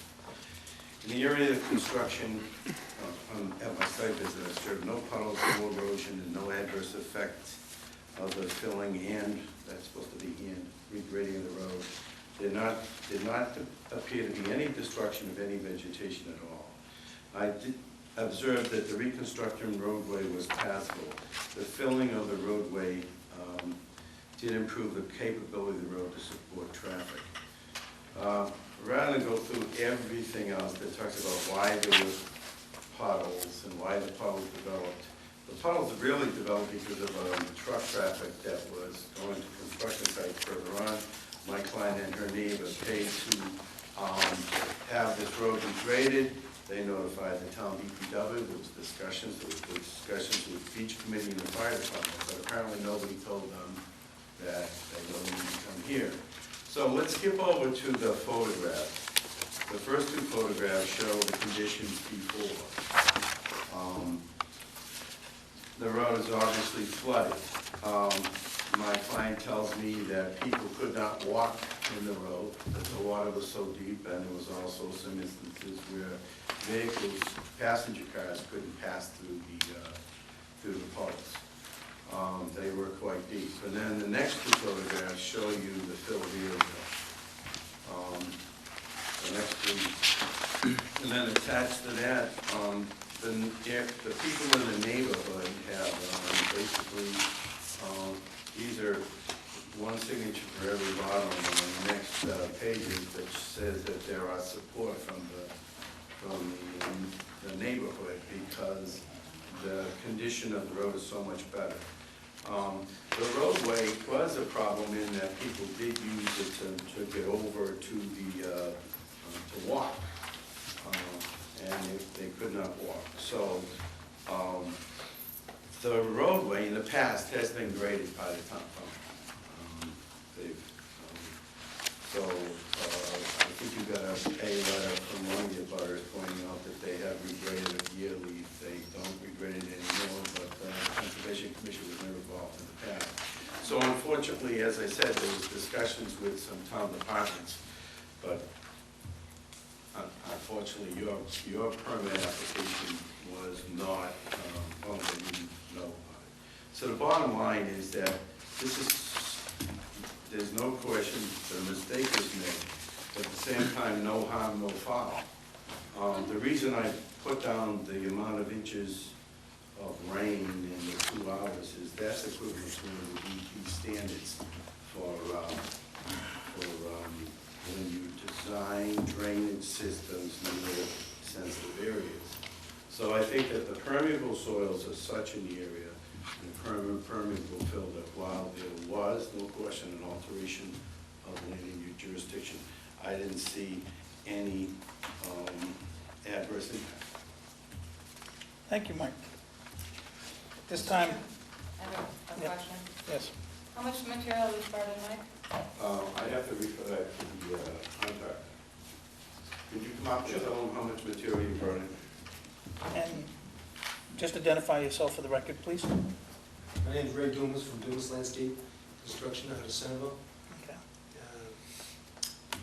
I brought in approximately 4 15-yard loads of clean bank gravel, real nice clean pervious material, and to fill in, there's like 4 big potholes that really required some addressing, serious holes. So I brought the grade up, and then I covered the bank gravel with dense grade, 3/4 processed dense grade. How many yards of that? Approximately 4 loads. 415? 15-ton loads. Yeah, So that's 415 once and 415 twice. 60-ton of dense grade, and approximately 20-ton of washed sand put over the top, at a thickness that would not restrict traffic from getting stuck. It was like a beach, a real clean sand at the top, just to dress it up, so that people could walk on it, because the dense grade has sharp bluestone and it would be rough on people's feet, because there was a pathway there that they were using. to get up to the dune area. That's about it. Thank you. Mike, the board's gonna have to decide how they want to handle this, but please tell your clients that if they would like to have routine maintenance, that they can come in and properly permit it like any other person within the board's jurisdiction. I understand that. Okay. I think I understand that quite well now. Is It's there not any, so much the grading, I'm concerned with the material that was brought in and how the road, I mean, the road needs to be pitched in a way, and we've gone through this on other sites that I know you've looked at, where the road should be pitched in a way where it handles the stormwater. now I'd like to poll the board. Has anyone been out and seen this? Yep. Okay. I have, I know Russ has. Mike? Mike has? Okay. Open it up to discussion. Well, I'll step right in there if you want. You know what bothers me? I gotta be honest with you. Why didn't the DPW say something? I got a problem with that. I mean, yeah, it's, you know, it's a mistake, but I can understand for a public safety reason why. Obviously, the road is a mess, just from the pictures. I saw it afterwards, after the work was done. You know, getting an ambulance down there, police crews, anything like that. The DPW should have said, hey, why don't you just check with Jen over in conservation and go on from there. I mean, that's a communication issue, and I think that's the town's fault. Russ, I did speak with the DPW after this. After the fact. Yeah. But that's what I'm saying, beforehand, they're talking to the DPW, and nobody over there says, hey, you might want to just check in with conservation. That's my point, Jen. I understand, and I was told that they did not think that that area was in our jurisdiction. Well, a courtesy call would have really eliminated a lot of this. I understand, and like I said, if the neighborhood wants to properly permit it, it can be done. I mean, the road all the way down has been a mess. I just don't think continually dumping material is the way to handle it, though. I don't have a problem with that. Yeah. My issue is the communications, you know, and it would have saved a lot of this, I know. you know, so. A question for Jen. I'm a little clueless here. I'll admit I have not been on the site, but from the pictures, road, that end of Foster was definitely in bad shape.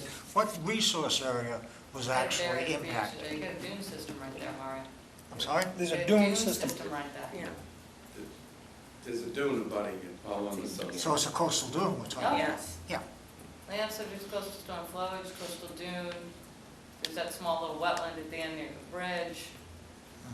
That's a pub. Oh, I'm So is it just, Underground. sorry. You ought to go down and smell that bridge, though. That bridge is gross. Do not deflect. Anyways. Road. Well, I feel, Deflection, no, Wait. road, let's concentrate on the road, Okay. Mike. So that's where the resource areas are, Mario. well, the reason I bring up the bridge is Mark Apisick said there was an oily smell. And yes, I didn't traced smell it. And any then oil, when I was there that day. And I'll address that in a moment as well. Is there any other concerns, Mario? I'm just kind of You gotta go down and, Okay. go down and look And at the then site, if Mario. I generally, when an enforcement order is issued, I respect We just staff's stop it. professionalism You need to on- decide if on you're a call gonna like issue that. the enforcement order. We just stopped the work because it was in your jurisdiction. And I think we're gonna be able to Yeah. address that in a moment. I just want to get some of this conversation out. John? so I just wanted to, I mean, I also have some ignorance here. In terms of a project like this, what will we be looking for in terms, like, so we're trying to manage the material that's coming in there. Material is gonna come in, how they grade the road, So things like that. the slope of the Pitch, grade, yeah. and we're concerned about how water is flowing on the road to make sure that it's not gonna have to be done again? Stormwater Okay. management. Okay. And also And the making sure that- property across from the homeowner that contracted the work, that whole parcel is town of Falmouth. That's Right. the Haddad parcel that the town purchased. Right. To extend Minot Beach, Right, so. You know, we want to make sure that when work is done in that area, that none of the vegetation along that, So not that disturbing parcel the is not vegetation? disturbed. Okay. And, okay, so those are kind of my questions. Mike? Mike, at the end of the day, did we end up about where we'd end up if we had been permitted? We don't know that. I mean, you look at the road, I mean, we're here. Are there engineering changes that we should have made that we didn't? Yes. What I do is, I looked after that storm event, I didn't see any flooding or erosion, so. Would I design it like that? I'm not sure, but when I look, there appear to be no adverse effects. And if I may step in this, Oh, you always do. and I have both feet. It's unfortunate the contractor, I hope he realizes that when he goes back to Centerville, he can say that he was greeted by Falmouth politely and professionally. That what we're doing is solving a problem we didn't start, okay? We are the direct abutter, we are the town, we are the property owners across the street. We didn't get approached to sign this saying, hey, would you be in favor of signing this because you're in a butter and we want to repair the street? Nobody thought of that. Okay, I may not have thought of that either. It's convenient that you have photos of the water as it stands. You know, you're taking pictures of puddles because, boy, this stinks. Look at what we got to go through. Okay, I understand that too. You know, what are we going to do? You talk about it, and you invest financially and others to solve the problem. Unfortunately, it wasn't solved 100%. You're here because the activities that you did are in direct violation without a permit. Okay? Is this a permittable project? Absolutely, yes. We've gone through many other roads where people get held to the fire and literally years of back and forth. This is not going to be that kind of event. What we're going to do here is a testimony of your engineer. I'm going to jump out on a limb. I don't think it would have been exactly how he would have designed it. I think there would have been a little bit more forethought on the grades on this. Because when I went out there on the day of this, I did not smell oil. I did see dense grade. I did see the sand. I understand how all that works. I didn't get to see the bank gravel. You know, I didn't get to see calculations of how many yards it's going to be. This picture submitted shows a berm all along that side of vegetation, right up against the vegetation. It's not like that today. It's a little bit different. I went down just the other day, and yeah, it's going to help a lot on the short term. The long term, when you have so many signatures, I would think that many neighbors would be an easy gather for future permitting, something that would be necessary to maintain the road. I don't know if these people are all in an association together. Okay, if it's a gathering of peoples and somebody's going to be at the forefront of that to permit sections of this, I don't know how that would be handled. In the future, realize now that this is done, there's always an eye out there. It's no longer just going to be driving by. There's 6 members on this board plus people that call me. And there's always going to be an eye on that road. So any of the activities henceforth would need to be permitted. Again, this is something that could have been, I'm on my soapbox a little while because I went out there 4 different times.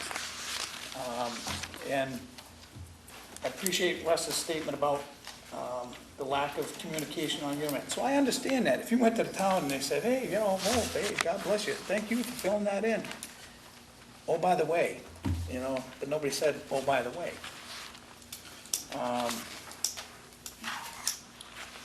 It's just unfortunate that, you know, what we request of others, and this is like the little guy that gets at the front of the ice cream and gets his ice cream, and you're just about ready to step back with yours, and he goes back and gets sprinkles. Yeah, and then he drops it and goes back and gets a free cone. There's a lot of other people with similar projects that come in here, have an engineer, and have a plan, and wait in line. This wasn't done. Part of it is not your fault, I'll admit that. But ultimately, what I think we need to do here is the enforcement action, so that we can clear this up. Jen? Yes. If you can help me walk through this. I would just, I mean, And when you I say- want a corrective action. Yeah. So what are you looking at as a corrective action? If you want to go forward, we could actually, and I was just thinking about this, send a letter to every one of the people that signed this and says there's concerned residents, they sign this document, then they can get together and help permit and fund the permitting of routine maintenance on the road. We could do that. You could have the fill removed. No. I mean, that's kind of drastic. That would be a corrective action to what was done. Or we can have an enforcement order and say that you need to permit the maintenance by this date, which I think is what you're trying to get at. Right. Okay. I think with the administrator's help, the list that you had provided, The person on Sandwich Road is going to love that one. just to, it also, if you want to make a comment, please come up and identify yourself. But I mean, I think that's it. We're not going to remove the material. No. We will send a letter and ask the residents in the neighborhood, not ask, require them to permit routine maintenance. This doesn't happen again. The staff does not like dropping everything and having to run out to stop something because we get a call from concerned citizens. I mean, Permitted by when? 1 year, that 2 is- years? How do you? Oh, no. I'm looking at a 30-day timeline, 30-day, 60-day timeline to get an application for you. My name's Jean Pagani. I'm the cause of all of this. While there was absolutely no deliberate circumvention of anybody in the town, including the Conservation Commission, obviously we didn't step forward to the right people. And I do agree with the gentleman who said, why didn't we get told when we got told to go to the beach and told to go to the fire? All that said, it doesn't really matter. The reason that we did what we did is because this road was absolutely unsafe and unpassable. We understand it's a legal liability of a private owner and a butter to maintain the first 20 feet of a road. That's why we acted. That is the only reason we acted. The abutters are Mr. Butterworth, 32 Foster, and 30. There is no other abutter except for the town. We were told the town could not participate in the financial end of this because the town can't drop fill. So I have no problem with a forward-moving maintenance plan as long as the town, as the abutter on the south side, participates in the financial ramification of it. Can I answer any questions? You'll need to take that up with the town manager. We'll issue it, but I mean, What if they say no? Then you have an now I'm gonna, here I am, I'm gonna step right in there again. I'm offering a solution on this, okay? And to the best of my abilities, I cannot tell you what the town is gonna say. However, I can't, I'm not Mr. Suso gonna say, no, we're not gonna do that. Or he say, oh, well, yeah, geez, we have the funding to do such and such. You know, we don't know that variable. However, what we do know is the other people that we send that will receive the letter, and thank you for providing this. It shows intent from a lot of people. And no one's disputing it. And I said, this is a permittable activity. They aren't suggesting for a moment that they will take a nickel out of their pocket. What they are suggesting with that is, and it all comes down to money at some point in time in every discussion. They are suggesting is they knew it was unsafe, understood it needed to be repaired, and support the fact that we did it. Now, maybe we didn't do it absolutely right all the way down the line. They are not saying, if we had to do something with Passamaquoddy, there are a number of people there that would have to step in because they own the 20 feet on the other side and we own 20 feet on this side. So I understand, but there's no way there's going to be a coalition, or I have no ability to take money from these people, and I know of no law that would allow me to do that. I understand And that. you weren't So going be there in the careful first what you place. submit. I'm just saying, be careful what you submit into Boy, our did I step in record, it. because that is the ramifications of doing something like that. We are gonna issue an enforcement, the board will, Excuse me, I'm gonna take exception and umbrage to that comment, okay? We're doing our best. I didn't, So are we. and I'm not disputing that. Have I You once? are disputing that. You're making us If you wanna come up appear and make as any though- more comments, please come to the podium. You're making us appear as though, my name is Abby Lammers, I'm the other owner of 30 Foster Road. You're making us appear as though we've done something underhanded, that the people of the neighborhood want something to, let me There tell you has- something. I don't think so We want at all. nothing but to protect the road the way it was, to protect the people that use the beach and the neighborhood residents. It is a issue of public safety that this road was so I disheveled. think I made that statement on that, I and know I that. agreed that there should have been better communication from our other departments. To get up and Exactly. say that, I think that's totally unfair. I really do. Now, we're gonna, We have an issue here, and it was brought up about the town, okay? Yes, and you know, Again, part of the reason, again. let me address the chairman's point about there was a little berm there before the vegetation.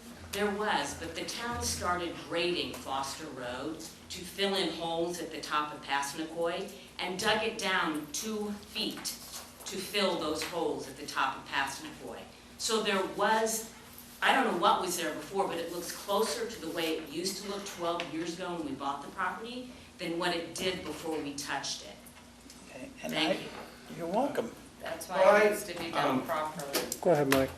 Let's talk about what the truth is, and the truth is that the work was done on a private road between 30 and 32, between Menard Road and Passamaquoddy. Just because people write a letter saying they support I know, it, I they know. shouldn't be dragged in somehow. Fine, okay, I'm gonna set the benchmark here. Great, I love my gavel tonight. This is good. All right, I'd like to see a motion on the table, the people that financed the repair of the road. Okay, I'd like to have an enforcement order showing that they need to do a permit Maintenance routine permit. maintenance permit for their portion of the road Okay, henceforth, you know, so if you're there's, talking about between Minot and Pascagoula. the, I'm always gonna get that. from where the fill starts and where the fill stops. Okay. That section of road in a 30-day timeline, Okay, an application for maintenance of that section of the road. So that we can just get this I off the would, table. that's fine, I would say that if they wanted to go with their neighbors further down Foster and wanted to do Foster as one unit, I can write some language in there. At this point in time, I mean, if we're gonna be going down the road, at this point in time, I don't want to involve anybody but what, okay, that- that's fine. Mr. except Chairman. who paid for the fill that's down on the Got it. ground. Not a And that's it. problem. Can I ask you a question? Please come up to the podium and address yourself.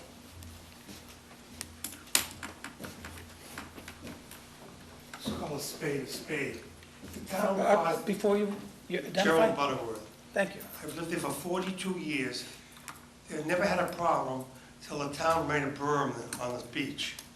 I talked to the lady many times, she didn't want to talk to us. After it was finished, she brought up with her family up in Williamstown, Mass. She washed her hands of the whole deal. That's what caused the problem, the town. Now they're talking about drains. Why didn't the town put the drains in when they made the berm? What berm are you talking about, sir? That's it. It's in one of the photos. That berm, this or are thing. you talking about this berm in the photo? Yeah, No, on the beach. You're talking about the coastal dunes that were created from the dredge project. Correct. They put them on there. We didn't, that's caused, they didn't, we shouldn't have laughed, that's what happened. I'm not laughing, sir, I'm just, it's, I can't accept that the creation of coastal dunes with a very permeable material caused those puddles on the road, I'm sorry. I I'm was telling given you. that explanation before, and There was no puddles there before. Okay, and if I may, there was testimony about how the town had improperly graded and had cut and had helped introduce a low point in that portion of the road. That's correct. Okay, and I can believe that. I think that it wasn't all at once. I think it was a gradual thing that just kept going, and it just, that's how things happen. All I'm trying to do tonight is clear up something that I'm obligated to clear up in the best way that I can. All I want to do is get an application for road maintenance. I'm not asking you, as others have in the past, similar infractions, to rip out the material and all that. I'm not doing that, all right? I believe Well, you, just tell me what you're doing, that's all I want to know. what I'm asking the board to do. There is an enforcement order that needs to be issued so that this goes away, all right? And instead of just having an enforcement order to take the material out and get permitted and go and then put it back if you want it, which we have every right to do, which really would be a not nice thing, okay? But all I'm asking is that, and I'm not including anybody else, here's the list, yep, I'm not even thinking about those people. All I'm asking is what got paid for by whoever did it, they have to come in and have a maintenance permit, or an application for road maintenance in their section. That's it. What you did, you want to take care of it, I need to have something so that if Mr. Dumas is called in 2 years' time, because it'll be a 3-year permit, that he can come and say, and there'll be a little note in there, and this is something that the people in that area should realize, just so that they can give a heads up to the staff, he's down here, we're just gonna do some road maintenance, and that way you're covered. No one, you don't have to go through this I sitting didn't here. understand this, I was wrong. But I do know that the town caused the problem. And I've caused plenty of problems in my life too, and I'm past that. I don't even wanna know, you know, I can appreciate that. I'm trying desperately to try to get I appreciate 10 feet forward, Understand, thank you. all right? Given my workload, could we have 60 days or September 24th rather than 30 days? that's fine with me, huh? Okay.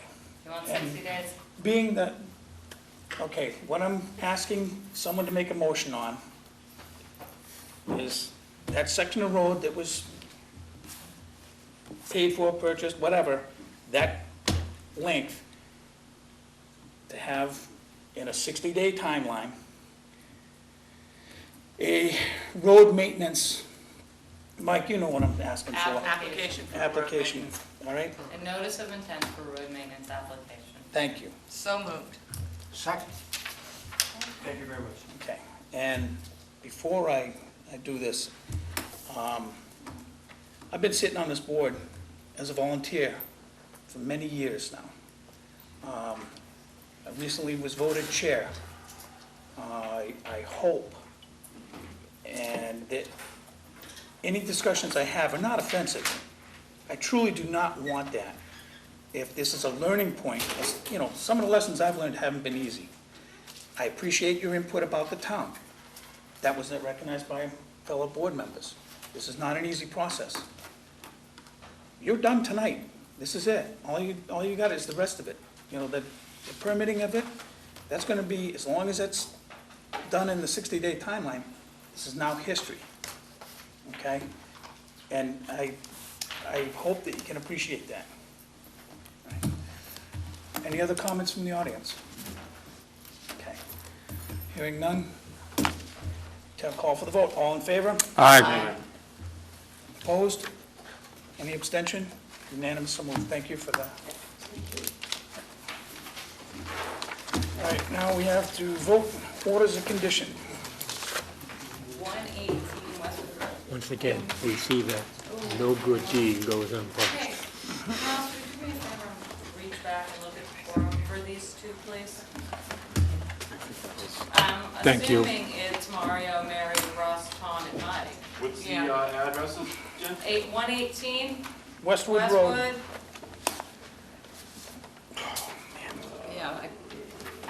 not have it up there? Come down. Is it in here? Oh, it might not be back down there. They didn't understand what was happening. Yeah, East I Hampton. thought you handled that well. I thought you handled it well. They didn't understand what was going on. And they Mario, Mary, they Russ, Tom, and honestly Mike. think, they honestly believe that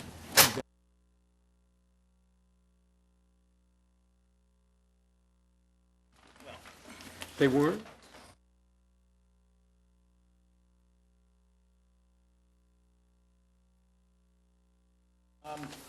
So basically, this was the raise and rebuild. Yes. Farmers project, raise and rebuild, where are my notes? Mario, you wanted the coastal.